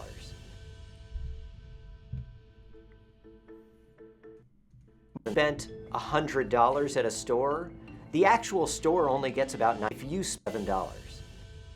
Yeah, and then the store increases its price to $103 because it wants to make $100 because they want to pay their own shit as well. Again, continuing with the capitalist hat on. I can't believe I'm protecting the petite bourgeois here, motherfucker. My name is Jared Sheeler. I'm the CEO of the Hub Convenience Stores based in Dickinson, North Dakota. When I look at the expense portion of my P&L, the biggest line item there is labor. But after that, Yeah, because that's who makes you fucking money, bitch. It's swipe fees. It's ahead of utilities. It's ahead of rent.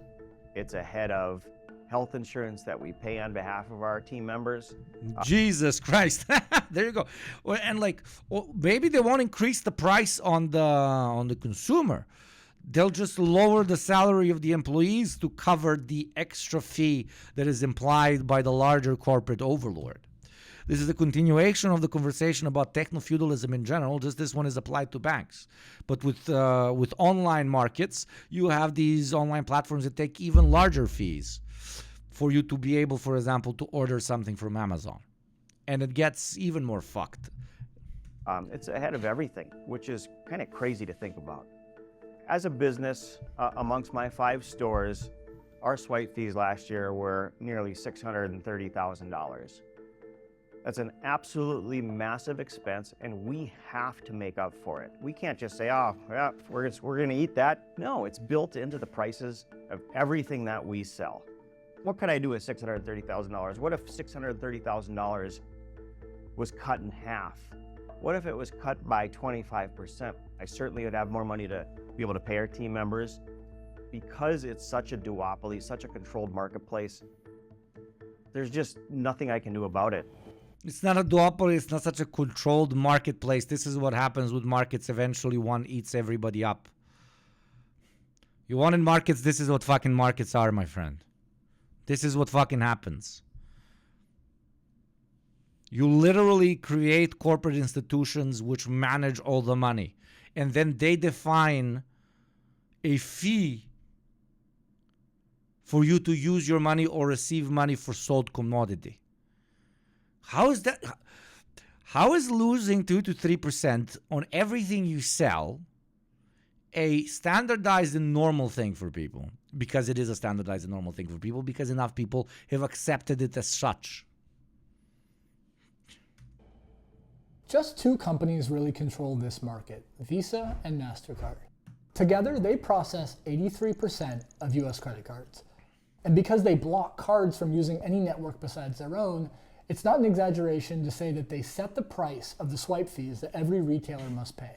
And like contributes to society in no fucking way. It's just a direct link between the swipe platform and your bank account and the bank account of the seller. This can absolutely be state run, very easily, man. Literally just nationalize it, directly nationalize it, and it's done. Everybody's 2 to 3% richer. Just nationalize it. That's it. You don't have to do crazy, scary communism. Just take back ownership of people being able to spend their money or make their money without them having to pay these insane fees. Visa and MasterCard both started. Dude, people go to these fucking island nations or, tax haven nations to avoid 5, 6, 7, 8% fucking taxation. Talking about the billionaires. And the like mom and pop shop or like the individual business owner, etc., they pay taxes, and on top of that, they pay the corporate tax, which is 2 to 3%. That's what it should be called, the corporate tax. It's so in your face that like businesses run your fucking country, run the fucking world, and not the old decrepit men that they put in the positions of higher governmental positions of power. When they invented the way, yeah, that's how it's supposed to be phrased. Debit and credit cards taking 2 to 3% is just corporate tax on other people. You have your tax that you pay to the government, and then you have corporate tax for what? For using your money or for selling your product. Like, all the libertarians, taxes is theft. Well, is this theft as well? I doubt you would agree, because that would mean we would have to take away their private property, even though it's absolutely unhinged, to consider the movement of money as a concept to be owned by someone. The movement, let me repeat that. The movement of money as a concept, your money as a concept is owned by private individuals. Feudalism is a meme compared to the shit we have now. Kings, emperors, fucking meme. You don't need a sword. You don't need fucking boulders being thrown at other castles. Make a fucking plastic box. Put a chip in it and convince the fucking monkeys that it's more convenient for them to pay through the little plastic box. And money. Look at the money raking.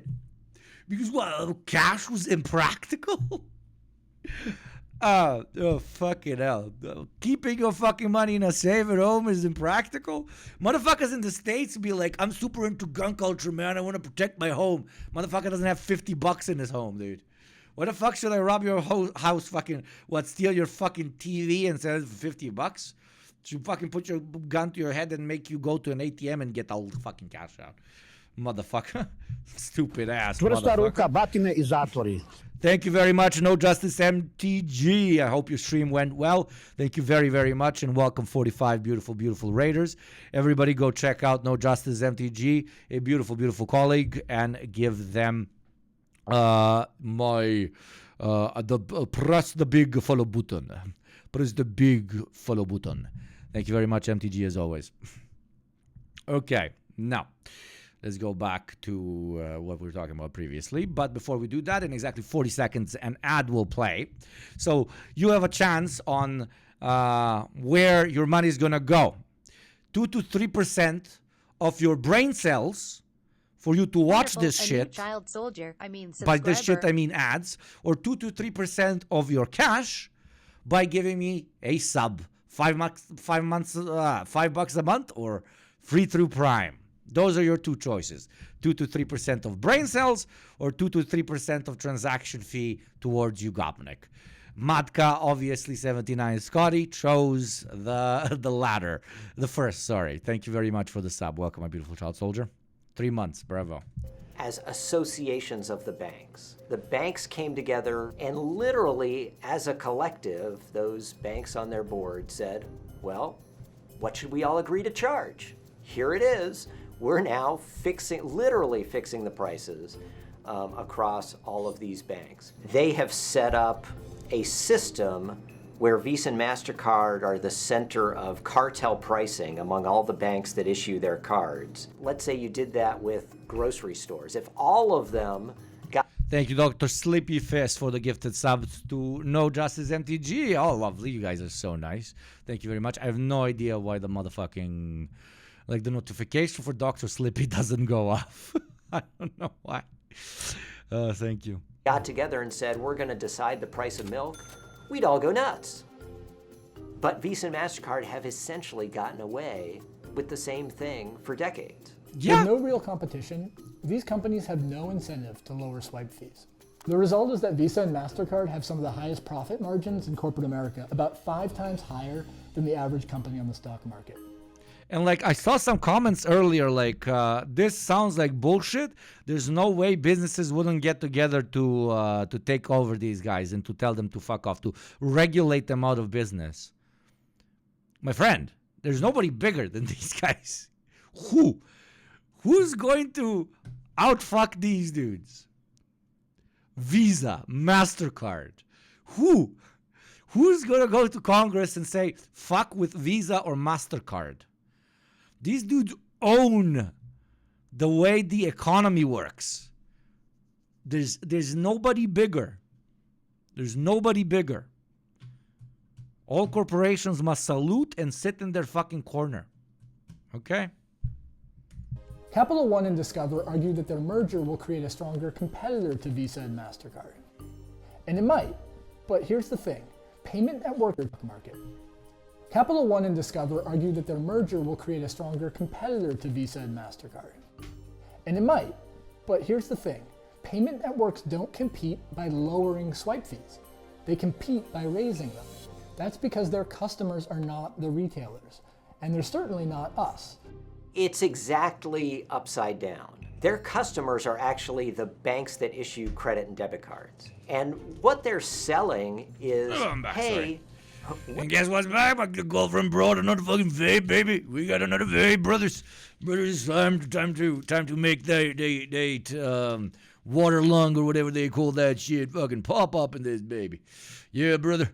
Time for this whole room to smell more like, what is this? Like watermelon ice, brother. Watermelon ice. Oh, that sounds disgusting. I prefer my cucumber. Remember last time? My cucumber vape. No, this is not a cucumber vape. It is a watermelon ice vape. No, it honestly kind of helps me with the anxiety of streaming. That's more of why I puff this shit, not something else. We'll set these prices high for you. Over time, what we've seen is Visa and MasterCard compete to raise the... Oh, wait, this is good, man.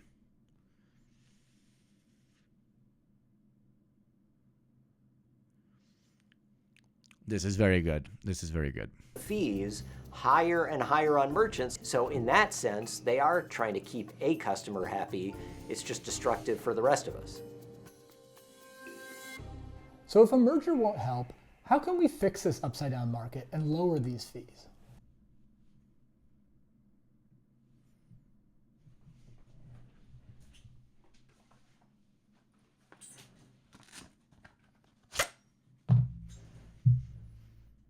Nationalize.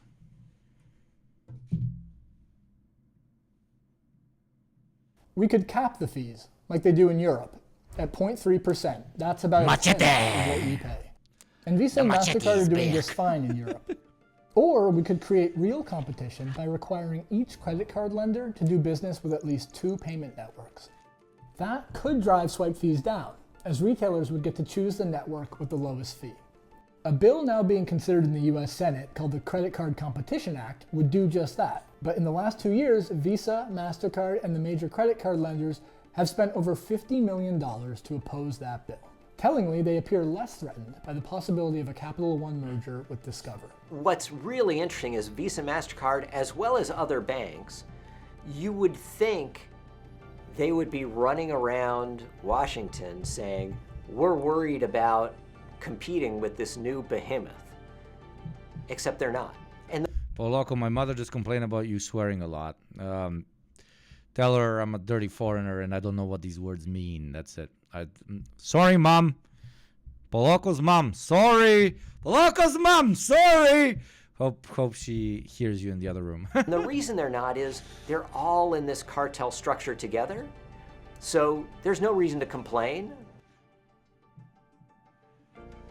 The purpose of a payment system ought to be to make it... No, there's no reason to complain because it has been redefined as normal in the ideology of the everyman, okay? The second something is defined as a part of culture, as a part of society, as a part of how the economy works, there is no reason for you to pursue Washington or anybody else at that point. Like, that's it. You've already won the game. Paying 2 to 3% transaction fees being a normal aspect of a functioning economy, of a functioning economy, you're done. You won. There's nothing else. As efficient and inexpensive as possible to buy and sell things. And with today's technology, the cost of moving money should be very close to zero. But whether we like it or not, we're beholden to a warped system that the credit card companies have built. Capital One and Discover are trying to merge simply to exploit that system more fully. Their merger can help us understand the places where the system is broken, but it won't fix any of them. That will only happen if we get organized and limit the power of their industry. Hey, you guys. Just like you have a ministry for fucking trains or for buses or for electricity, you need a ministry of finances that also manages this. Nationalize, hire all the people that already work in Visa and MasterCard, no reason to lose jobs, and then let them run the same fucking thing. That's it, the solution directly. You immediately make people 2 to 3% richer. It's populist as fuck. You're probably gonna get reelected. Okay, this is suck them, Ugopnik hour. Okay, very easy fucking solution. Biden, do it. This is another one. Alamo Draft House made millions. Workers got a T-shirt. I love More Perfect Union. This is apparently about Barbenheimer. Remember Barbenheimer and how a lot of people made a lot of money, but the people actually running it never got any money. It's a short story. Let's see what the fuck happened. Has worked an unprecedented movie event. Barbenheimer Mania is here. We made millions upon millions of dollars. Barbie and Oppenheimer brought moviegoers back to the theaters in record numbers. We served thousands of guests. The film is so popular, it took me 2 hours to find tickets. Here's nothing.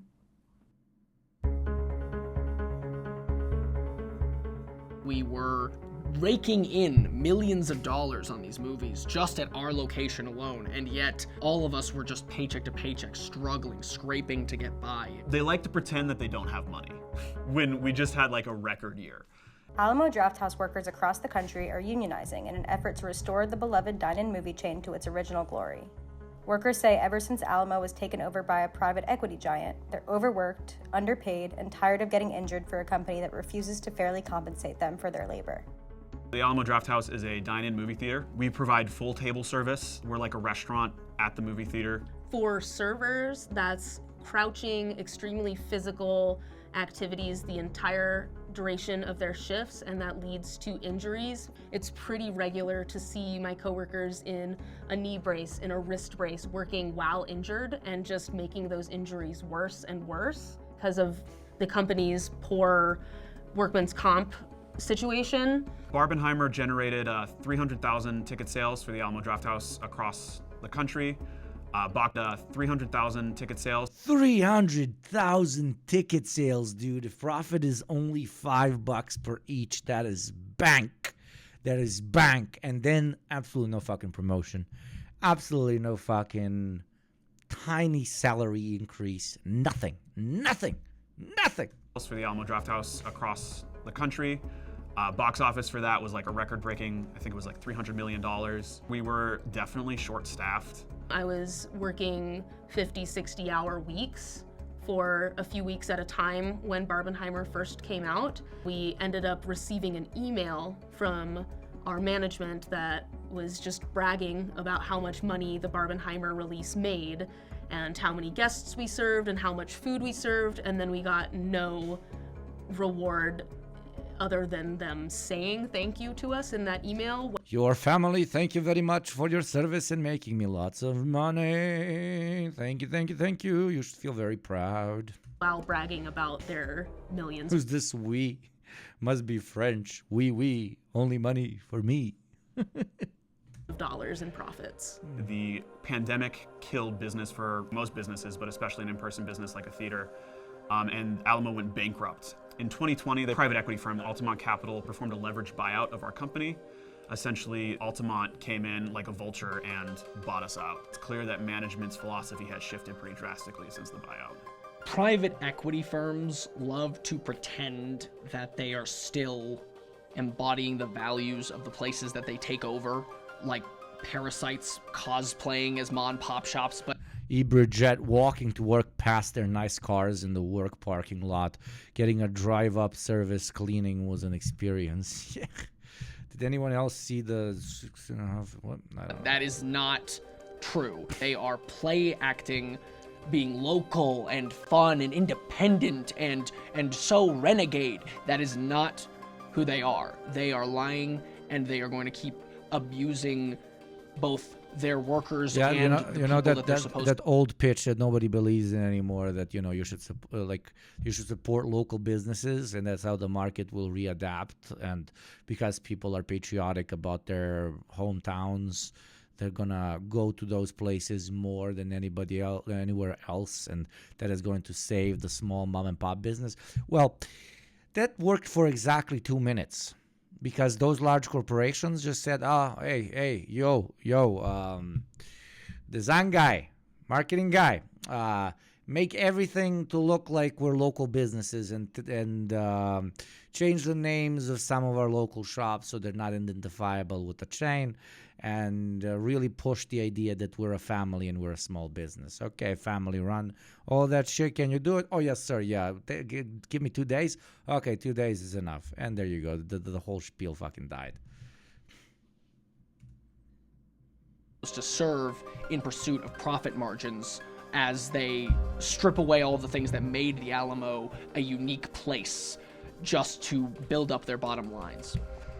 The conditions at Alamo have definitely gotten worse since I started working. Things have kind of just fallen through the cracks due to Man, the Alamo always breaking bad shit, bro.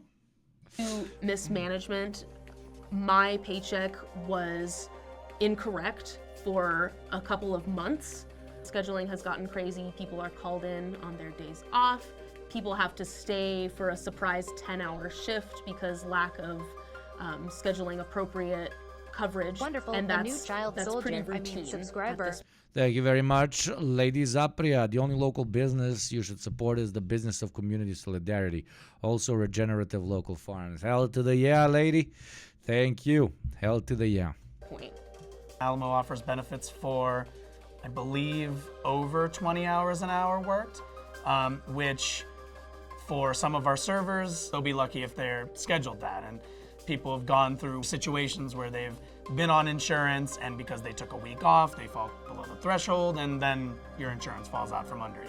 I was uninsured for long swaths of time, both medically and for my car, and I was arrested during that time because of my lack of insurance. I was unable to pay those bills because of my lack of sustainable pay. People were tired and frustrated and done with being a part of one of the most successful industries in our country and still being the bottom crust, essentially, in terms of how we're treated and how we're paid. It was just such a consistent trend among my conversations with folks that I realized that something had to change and we had to start doing something about it. 2 months later. Based. Uncuck yourself. Bravo. Brave motherfucking unionists. Let's go. In December, they fire a guy at our store for unionizing. Word got out that I and a few of our other coworkers were involved with organizing. I was pulled to the side in our empty bar and sat down, and she looked at me and said, "Listen, we're firing you. This is how it has to be." But it was too late when they terminated me because Sloan's Lake 2 months later went on to win their card check with over 60% of the vote. The employees at Yeah, my location baby. signed a union authorization card, which basically let us know that we had 65% of staff ready to form a union. On Friday, May 31st, workers at M's store in Westminster, Colorado officially won their union. Alamo bills itself as the best damn cinema in the world, and what this union's goals are is to bring the experience that we deliver to customers to its workers. The union effort in our local stores is only going to be growing. With New York unionizing, now Colorado, this is not slowing down by any means. If you love movies, if you are someone who cares about cinema and about filmmaking and the craft, you should care about the people who bring that to you. Yes. You should care about the people who serve that need and who bring that to you. It's the reason that the writer strikes were important. It's the reason that the Directors Guild and the Actors Guild all took action to build their communities up, and it should be the same reason you support us in this pursuit, because we are also a part of that industry. Absolutely. Thanks for watching. We hope you like Also, this video. a cinema co-op sounds sick as fuck. Okay, a cinema co-op sounds sick. Today we're talking as fuck. Dun dun dun dun dun dun dun dun dun dun dun dun dun. Dun dun dun dun dun dun dun dun dun dun dun dun. Since we're talking about CEOs doing extremely stupid things and employees taking their large penises out to Hey, everyone. their small faces, let's watch Fantano, my favorite almost bald man with the big nerdy glasses. But just so you know, as we watch Fantano, you might get an ad in exactly 2 minutes and 40 seconds. An ad will play. If you would like to enjoy an adless experience and support what we do here, please do consider becoming a sub for $5 a month, or for free through Prime, or gift it to someone and make their day. Thank you for even considering it. Now, Spotify CEO thought he was cooking. Let's see what's going on. Anthony Fantano here, internet's busiest music nerd. Get Fantano on the D program. You think he would ever go on? I don't think he would ever go. We're kind of too unhinged for my boy. I like my boy, but we're kind of too well, we're kind of dirty shit. Not everybody wants to interact with us. We're not very brand friendly. That's the term I would like to use. Not very brand friendly, okay? Not very brand friendly. We had FD Signifier. We had him on. Hope you're doing well. Oh boy, Daniel Eck. He's being quirky again. Yes, as it turns out, he went on Fear End with Hassan, but yeah, isn't Fear End is like specifically a non-political show? I mean, at least attempts to, but they always go in that direction because it's fucking Hassan, Want her to ask. I guess. True. The CEO of the most beloved music platform out there, Spotify, has gotten once again. I need to get Hassan back on as well. Fucking spam the shit out of his fucking chats. I need to text him. Get him back onto the program. It's been a year. He needs to come back. That fucking Turk. I said one Turk a year max, and it's been a year, so we can get that small-headed fuck back in. I'd like that. Into hot water with creatives in a cup. Now he's like an old Turk, so like it should be once every 2 years, but I'll let it slide, because I'll let it slide. Full of weird, totally random, nobody even friggin' asked tweets, which begin with the line that pretty much got everybody angry with him to begin with. Today, with the cost of creating content being close to zero, people can share an incredible amount of content, which when I originally Jesus Christ, yes, absolutely. Yeah, absolutely. It's close to... You need to take literally 40 to 60 hours out of your week every week. That is you not being at your job. That is you losing money that you would otherwise be making at your job. So the only way for quote-unquote content creation to be sustainable, you need to be making more money from content creation than what you would have been making on your day job if you proceeded with it. So that kind of ironically makes content creation a very expensive endeavor just on that. Let's not talk about... editors if you have money for that. Let's not talk about equipment. Like everything I have in front of me is like fucking 4K, at least 5. Oh no, including my MacBook. Everything I have in front of me is like at least $6K plus dollars. Okay. But no, it is very cheap. Yes, Spotify, man. Let's just, content making is just you whipping out your iPhone and recording the next big hit. You whipping out your iPhone and being the most base Twitch streamer of all time. Read this, I was kind of shocked. In fact, I was gleeful. I thought Daniel was announcing our entry into some kind of socialist wet dream where free time is abundant and the tools to create art are easily available to everyone. Sadly, I was disappointed when I logged onto reverb.com to find that the mini Moog I've been eyeing is still $5,000. But yes, it is true. Things like cameras, instruments. I really wanted to be like to do IRL streaming, okay? I really wanted to do IRL streaming, and then fuck you.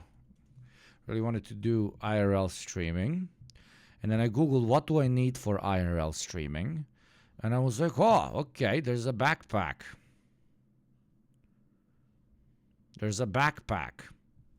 That's how much it costs to do IRL streaming. And it looking like decent, semi-decent. Okay? I'll be super transparent. It would be pretty much how much, it would be more than what I make for an entire month on Twitch.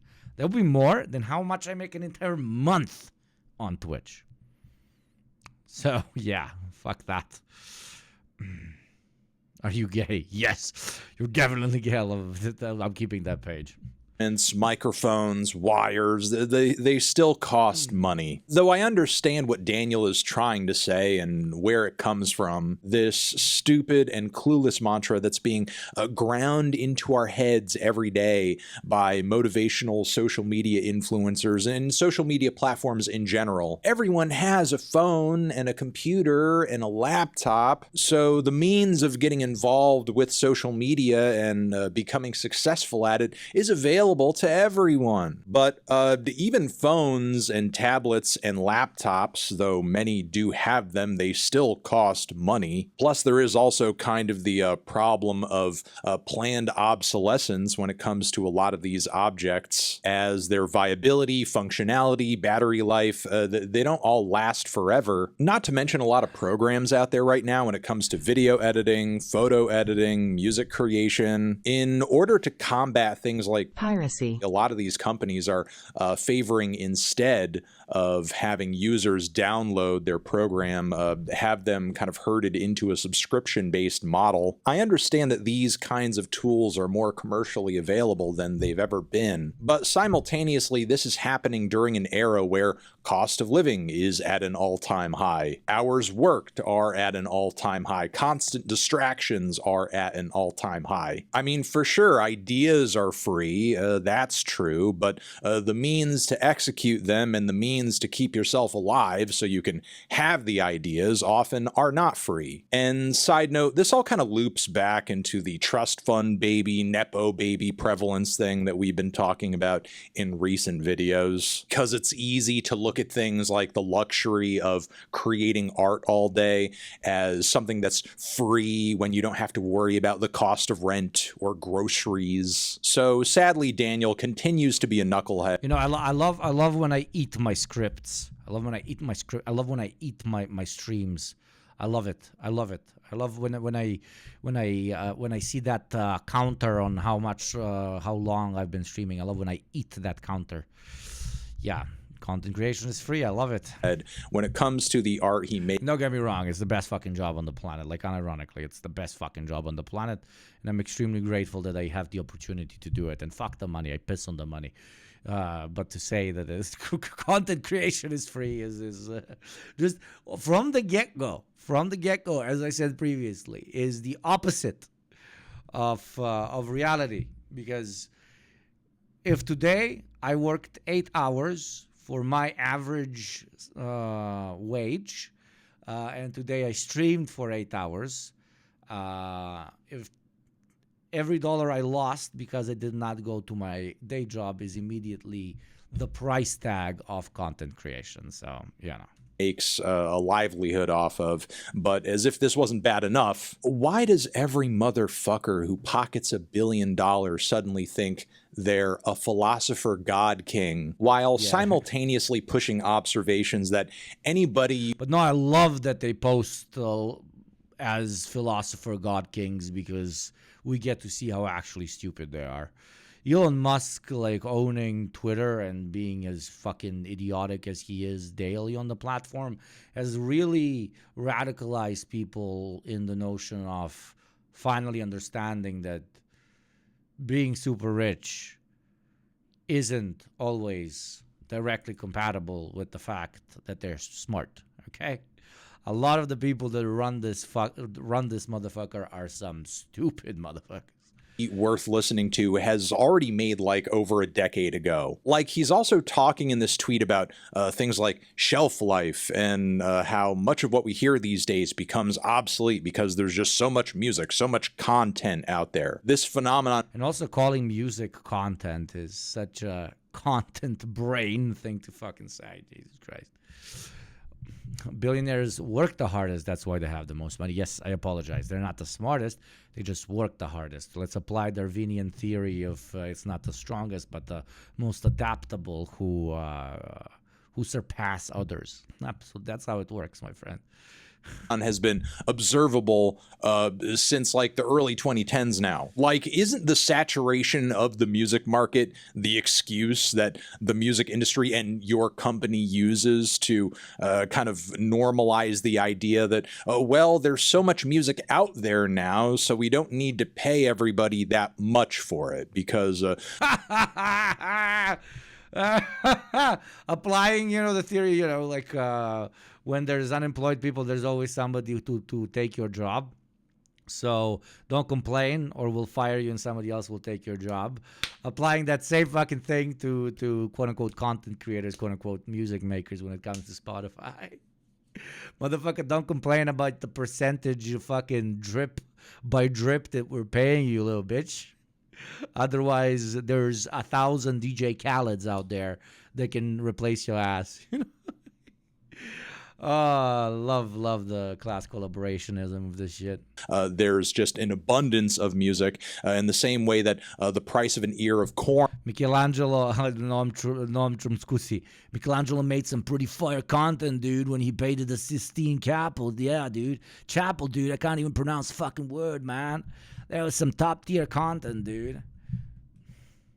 Statue of Liberty, dude. Fucking some OG fucking Tumblr posting right there, brother.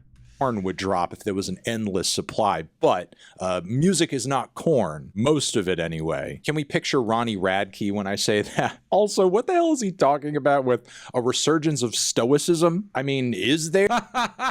Oh, yes, there is, but it's all like pasty white dudes that cannot comprehend any philosophy that's a bit more complex than think, be strong, do your best. So they all jump on the stoicism board. Defeat yourself every day, like Sigma. There a resurgence of stoicism? What direction is it coming from? I mean, it could be. Who's popularizing it? I feel like this is just the kind of thing you say when you've recently become excited about something, so you're trying to like loop it into everything you talk about and experience on a regular basis. You know what this reminds me of? Stranger Things. Remember how in Stranger Things, then he kind of finishes things off with this weird mealy-mouthed question. What are the most unintuitive yet enduring? Thank you very much. I know some stuff for the resub 5 months. I know some stuff is a fucking OG in here. Thank you very much. Ideas that aren't frequently discussed today, but might have a long... Makes me wonder, what are the most unintuitive yet enduring ideas that aren't frequently discussed today, but might have a long shelf life? Also, what are we creating now that will still be valued and discussed hundreds of thousands of years from, like... My classic middle-class white boy found out that the chances of him getting laid increase when he says fake profound shit. I'm really into stoicism, and I really want to be my own man. My entrepreneurial spirit is developing, and I really respect women. I'm only going to hire women, and not just hot ones. I'm a feminist, not just hot ones. Shelf life? I mean, Daniel, we don't know. They haven't endured yet. Are you looking for a mystic, somebody who's going to tell you the future? I mean, I don't know. The answer is me. Follow my ideas. I have all the good ideas. Pay me $10 million. So, of course, a lot of people reacted to this tweet very negatively, and Daniel saw that reaction, and with him being the sensitive king that he is, he posted a follow-up where he talks about not intending to devalue things like time and the resources to create art. Oh, now we remember resources and time cost things. But even with this realization, Daniel is still on some dumb shit, asking how can we ensure bold, world-changing pieces of art don't get lost in the noise that's out there right now. Now, personally, as somebody who communicates ideas for a living, Sometimes there's only so much you can do if the audience isn't receptive to what you're saying. Sadly, some great ideas never take, and others catch on long after those who put them out there are dead. Often how ideas and art catch on, it's kind of a case-by-case basis, with not many artists getting popular, famous, or successful in the same exact way. By that same token, my brother in Christ, you literally control the means of exposing people to these bold ideas you suppose. You literally control the market of music and of content right now. If you wanted to make it, quote unquote, more accessible or more towards the direction of it being free, maybe actually treat people who create content for your website, which then pays you hundreds of millions of dollars, maybe treat them with more labor rights, with more employment rights, with more assisted care towards uplifting some of the greatest creators, the best creators, some of the more alternative creators, etc., etc. Just a few ideas of how to use the hundreds of millions of dollars that you generate monthly. But no. Let's say that they make the shit for free. So there's a lot of them, so that we should actually pay them less, so that they compete harder. Supposedly care so much about. You could be using the Spotify algorithm to Rosenritter, they could do that, or they could just make more astroturfed industry plans. Absolutely, bro. Absolutely. Expose the We need 7,000 Billie Eilishes, man. work of countless struggling artists who are searching for an audience. And yes, Ufigi, techno-feudalism, but fucking me. All these motherfuckers seem to have forgotten the reason we switched to streaming shows and Spotify and stuff is because it was more convenient than piracy, not because piracy is impossible. I'm on the verge of just firing up my external SSD and re-downloading all my music library again. Do the same. I have definitely not been pirating a shit ton of stuff in the last 3 to 4 months. I've not done that. To at this point regularly not have done that. I just wanted to replay Fallout New Vegas, and I had bought it on Steam a long time ago, and it was gone from my library, so I would need to buy it again, which I definitely did. I definitely bought a game that I previously purchased again. I definitely did. Millions, if not billions of people, but instead you're using the algorithm to shove Mi Espresso up everyone's ass. And I don't want Mi Espresso up my ass. I mean, if there is a piece of music released in the last year that we're going to be listening to a century from now, it's not that. So yeah, it's kind of ridiculous to see Daniel just philosophizing here as if he doesn't own the means of exposing artists to the world here and also paying them. Oh man, he's like, to again quote my favorite Greek daddy, "Oh senpai, please notice me. Oh senpai, we texted you about coming on the program, please notice me." They're basically feudal lords of different sections of the internet, which are like specialized for different particular services, and in this case it's access to music. So if making songs was the same as growing Wonderful. A new child flowers, soldier. I mean, they subscriber. basically own all the land where you can plant your flower. And while they're like, oh, everybody is welcome to come and plant a flower, meaning create music for our platform, you know, it's for free, just upload it. You go and you plant the flower, and then if it grows into a massive tree and everybody loves it and comes and jams to your tree, they're like, now we're going to take 65% of all the apples this tree has made. But sir, you said it's free. Yeah, it was free back when you were not making money. Yeah, literally mass landlords, but for the internet. Welcome to techno-feudalism. I mean, I might not like the techno-feudalism part because it is still capitalism, but it is capitalism plus. Let's use that term. Thank you very much, Babadinko, for the resub. Welcome back. Good people of the Balkans, can we get some hands in the air and some smoke in the room? Yes, baby. There's like well, I read your name and I was immediately, this is a Balkan motherfucker, and it was a Balkan motherfucker. much good music out there, and like, how do we get people to hear it? Here's your 0.0001 cents per stream. He's just washing his hands of his impact when the channels of influence in the music world are more homogenized and monopolized than they've been in the past decade, with streaming today really having no formidable opponent or competition. Plus, there aren't that many big players in the streaming industry to begin with, and Spotify is by far the most popular. It's just kind of sad and tragic and weird that despite owning the biggest music exposure platform in the world, Daniel seems to have really no clue or even insights, just questions when it comes to why music and art and so on and so forth becomes popular. He just seems to be completely unaware of how it all works, doesn't even have a theory to put across. Yeah, but he doesn't need one because he owns the fucking, like, he doesn't, what fucking king or mass landlord or feudal lord ever knew how to grow a fucking tomato or take care of a fucking cow? They don't.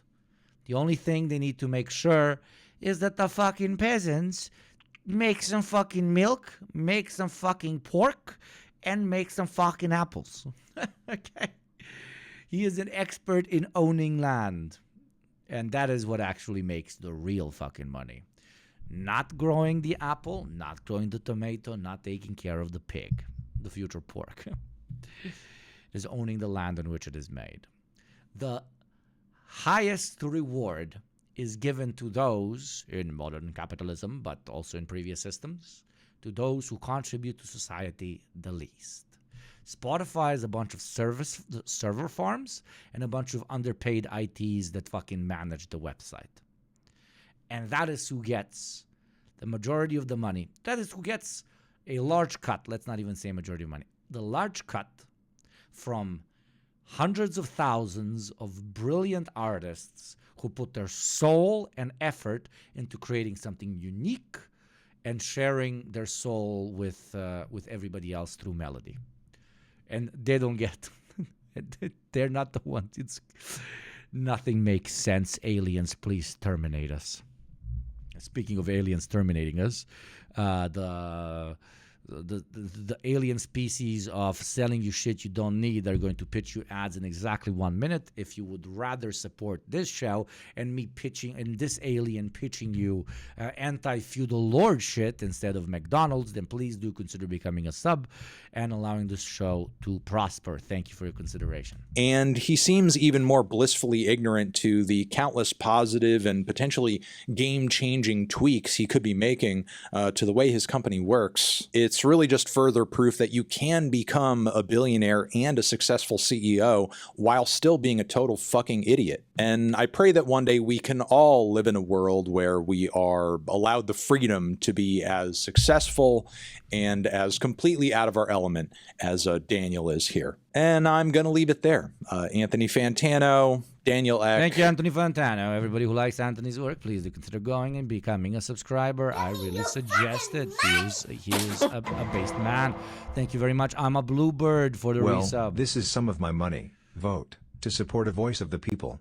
Keep it up, comrade. Oh, thank you very much, oh Bandit, for the kind words.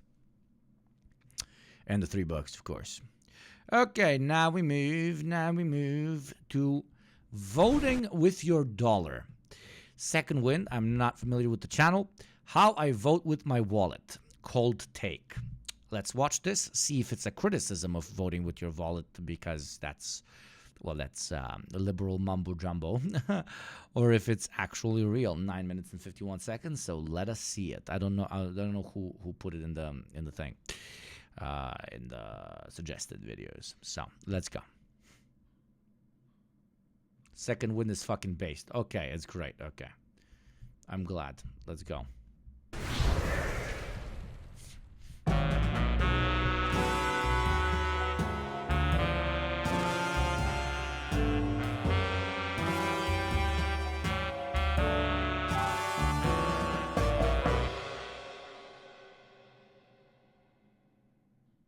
Oh no. I finished my vodka, the last one. All I have left is cooking wine. What?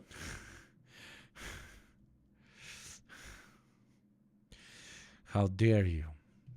You I immediately don't like this channel. Using your vodka to cook is so disrespectful. Wine, I can accept. Using your vodka to cook is fucking satanic. But okay. It's okay. It's okay. I'll let it go. I'll let it go. When in Rome, I guess. Cogito ergo sum. When in France, je pense donc je suis. And anywhere that speaks English, I think, therefore I am. At the core of modernity and Western philosophy is the idea that we can never really know truth. So our perception is just as, if not more, important than reality.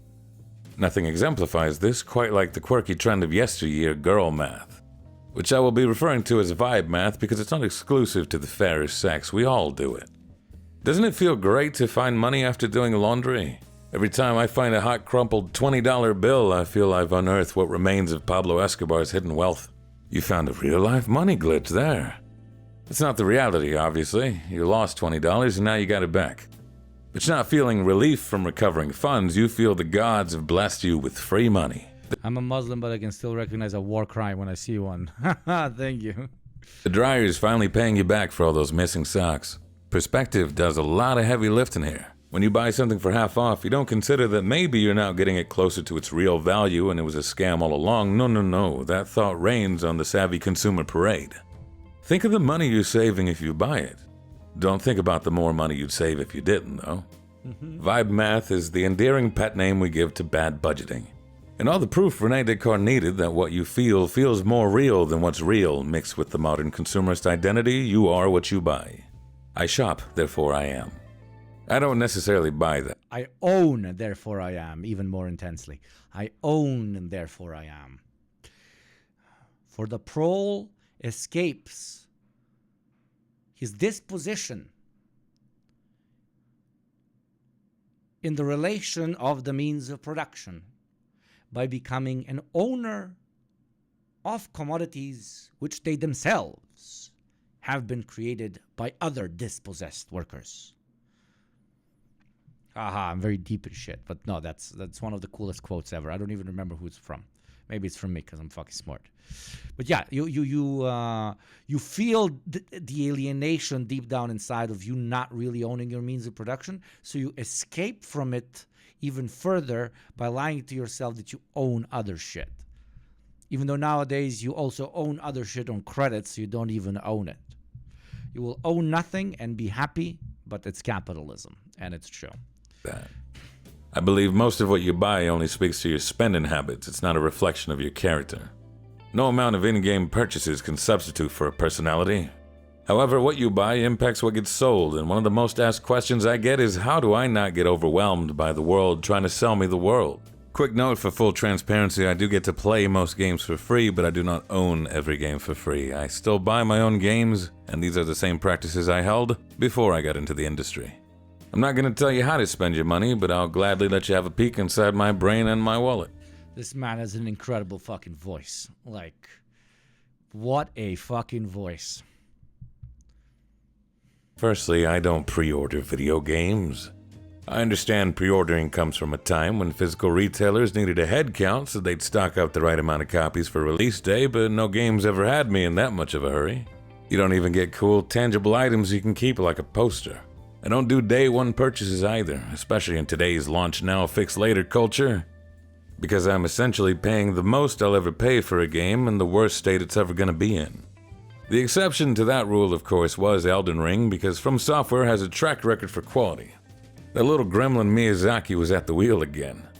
George R. Martin was looking for any reason to not keep writing Game of Thrones, and the online social mechanics are a staple of the experience.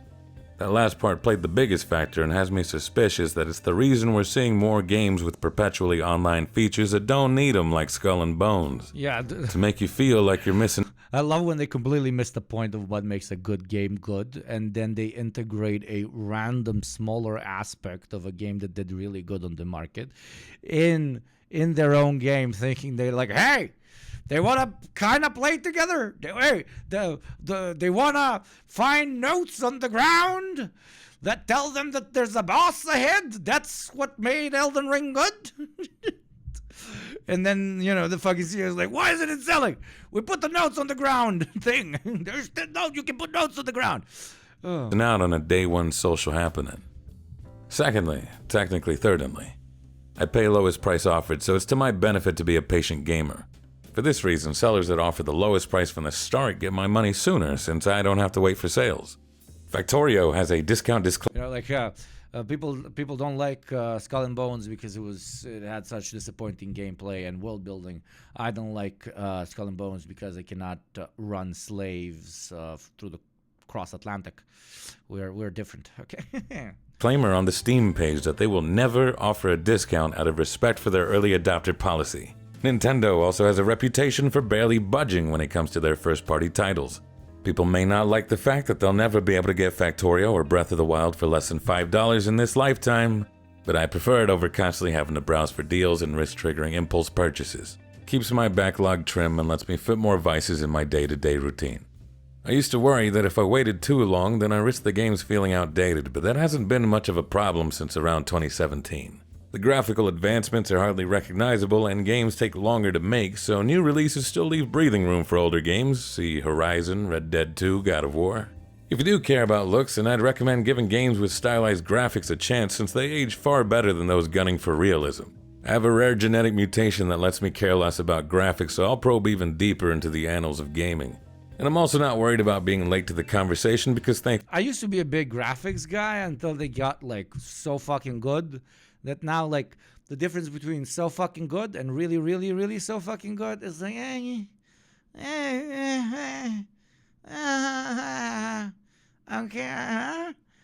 make the gameplay better. But back when they were doing like non-incremental changes, like fucking very visible shit, I was like, holy fuck, we do be living in the future, man. Thankfully, I'm an introvert. And strangely, even though I've been doing this for 2 years, I still haven't run into a conversation where we got into the meat and bones of a game. It's always the same question: did you play it? Did you like it? Gaming conversation seems to revolve around attendance and a quick gauge of favor. But if you would like someone to talk to, there is always Our Patient Gamers. It's a subreddit for games that are at least a year old, but it's not uncommon to see someone excited to talk about playing Fallout for the first time.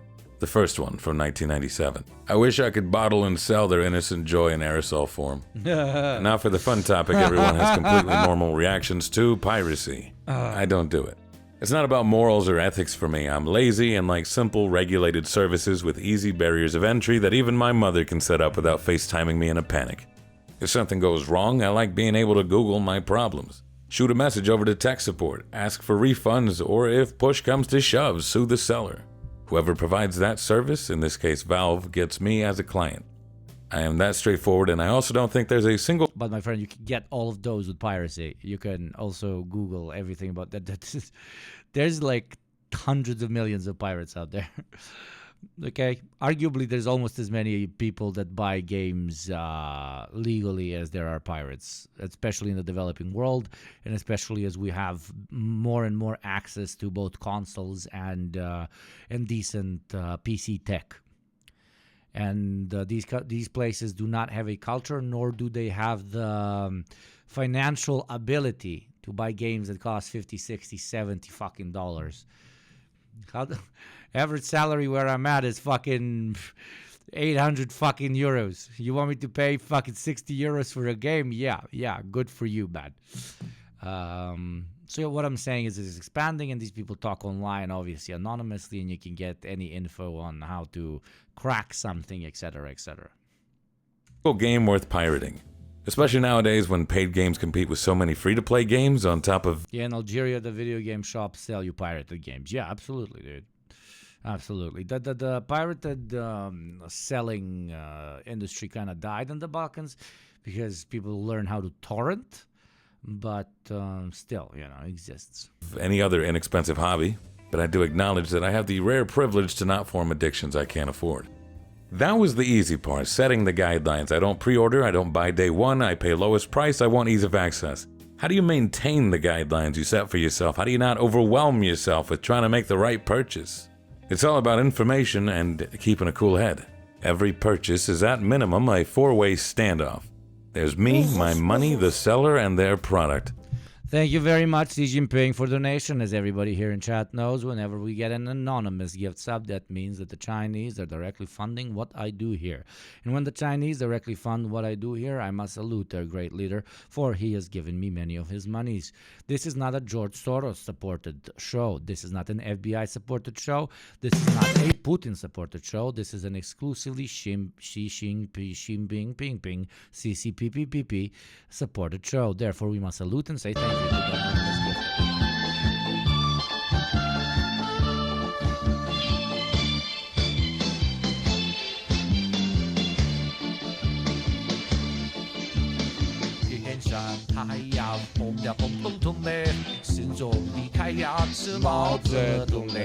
Thank you very much. Thank you very much. Thank you very much. Let's go back to our regularly scheduled broadcast.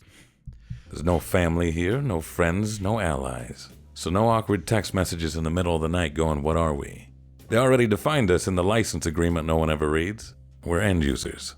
Let's not make things personal. If you avoid forming a parasocial relationship, then you avoid being blinded by your own emotions. I'm sure you're nice people, but you're not generous for buying products, just like how they aren't generous for selling them to you.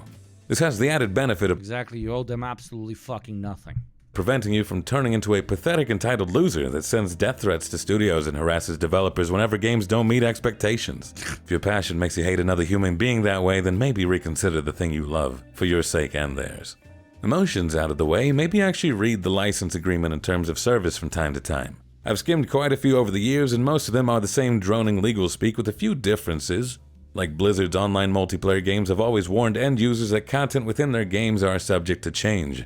What gasted my flabber is seeing single-player games like Cyberpunk also include these conditions now. Personally, I don't find the idea attractive of buying a finished product that can just change into something else. My burgers don't transform into pierogies mid-bite, as delicious as they may be. My lawnmower won't one day change into a power washer. What if the changes fix the game, like in the case of No Man's Sky or Phantom Liberty? To that I say, what if we delivered on what we promised at launch or marked a work in progress appropriately? I have no qualms with early access games because I'm fully aware of the risk when I buy them. Altering games is fine if you let me know beforehand that that's the deal. Altering the deal itself is not fine by me, and it wasn't fine by Tarkov and Helldivers fans.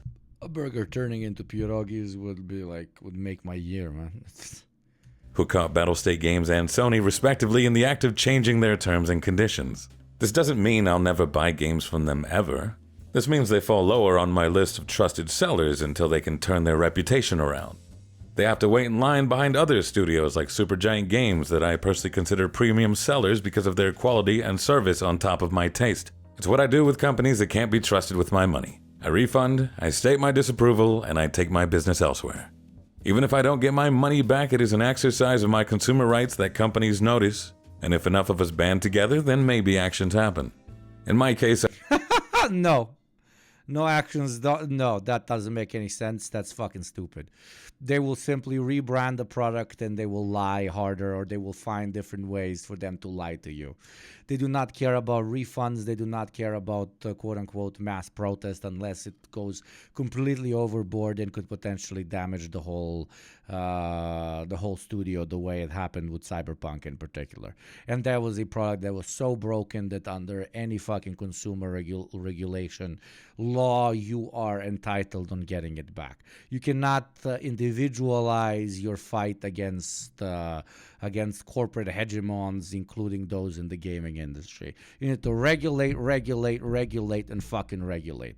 You need to regulate out microtransactions. You need to regulate out the maximum price for DLC. You need to regulate out what is defined as a finished game and what is not defined as a finished game. You can voting with your wallet is fucking 12-year-old brain cancer shit. It's fucking basic. It's you considering having more power than you actually do. It's fucking weakness. To have a sizable platform and can spread information to others. That's all it is, spreading information. It's nary an act of bravery to not buy from sellers I don't like. Yeah, that's what we've been doing forever. Do you know how long fucking video game reviews have been existing? Since fucking video games exist. It is arguably the industry in which people take the most informed decisions that one can take when buying a commodity. Show me a commodity, maybe, okay, an expensive one like a house or a car. But after that, it's video games. Nobody researches as much before buying a particular game than gamers do before buying a game. Are the industry still pissing your fucking mouth? Yes, they are, okay? Yes, they very much so are, because you're nothing. You're absolutely nothing compared to the behemoth capital that stands behind them. Even if they sell the shittiest games to the biggest fucking idiots and milk them for the most money while getting the shittiest of fucking reviews, they've already won. They've already won because they are in it to make money. The more we marketize this and the more we think that we can change this based on our consumer behavior or how much we all unify as consumers against blah, blah, blah, blah, the more we fall into their trap of continuing exactly what they're doing, just with a little twist. Okay? The best fucking game of last year came from fucking Larian Studios, okay? Fucking Baldur's Gate. Guys that have so obviously not been pushed exclusively by the profit motive. Arguably the best game of this year, fucking Helldivers 2. Fucking tiny little studio that hasn't heard about $1 million in their life and now they don't know what to do with it, and Sony is constantly sabotaging them. Fucking voting with you. Yeah. Again, the industry with the most reviews and with the most communal mentality than any other consumer identity, the gamer, has been fucking screaming their lungs out, and yet nothing changes. Why? Because you're screaming at the companies themselves. You're not screaming at regulators, which can defend you as consumers and as workers in these very same industries. Voting with your dollar. Okay, yeah, I see how successful that has been. It's the free market working as intended. Oh, what? No, not like that. And one last thing, have some sympathy on yourself and others. It's gross seeing people get harassed. It's the free market. A sizable platform and can spread information to others. That's all it is, spreading information. It's nary an act of bravery to not buy from sellers I don't like. It's the free market working as intended. Oh, what? No, not like that. And one last thing, have some sympathy on yourself and others. It's gross seeing people get harassed for the things they buy. It doesn't make you a good or a bad person. One bad purchase ain't gonna kill you. And it does take a while to figure yourself out. It takes longer to get to a point where you can confidently stand your ground and say, no deal. I don't get what people see in wine. It tastes like a Welch's grape juice left in the back of the car too long. Oh, God. Does that mean it's good? Yeah, is that what dry wine means? How does one... Whoever sent me this, very cringe. Very cringe shit. Horrible, stupid video. Horribly stupid fucking lib video. Fucking idiot. Basic idiot. Talking like fucking Jordan Peterson, fucking thinking that he made a fucking good point. This was 9 minutes and 50 seconds that you made me watch of a guy that's basically saying that you shouldn't buy stuff that is not good, and you should ask for refunds, and you should basically be a better consumer. The fuck? Cringe shit. Okay, with that being said, I'm going to go actually and eat some good food. I'm going to chill the fuck out. This has been a lovely 3 hours. Today is a shorter stream.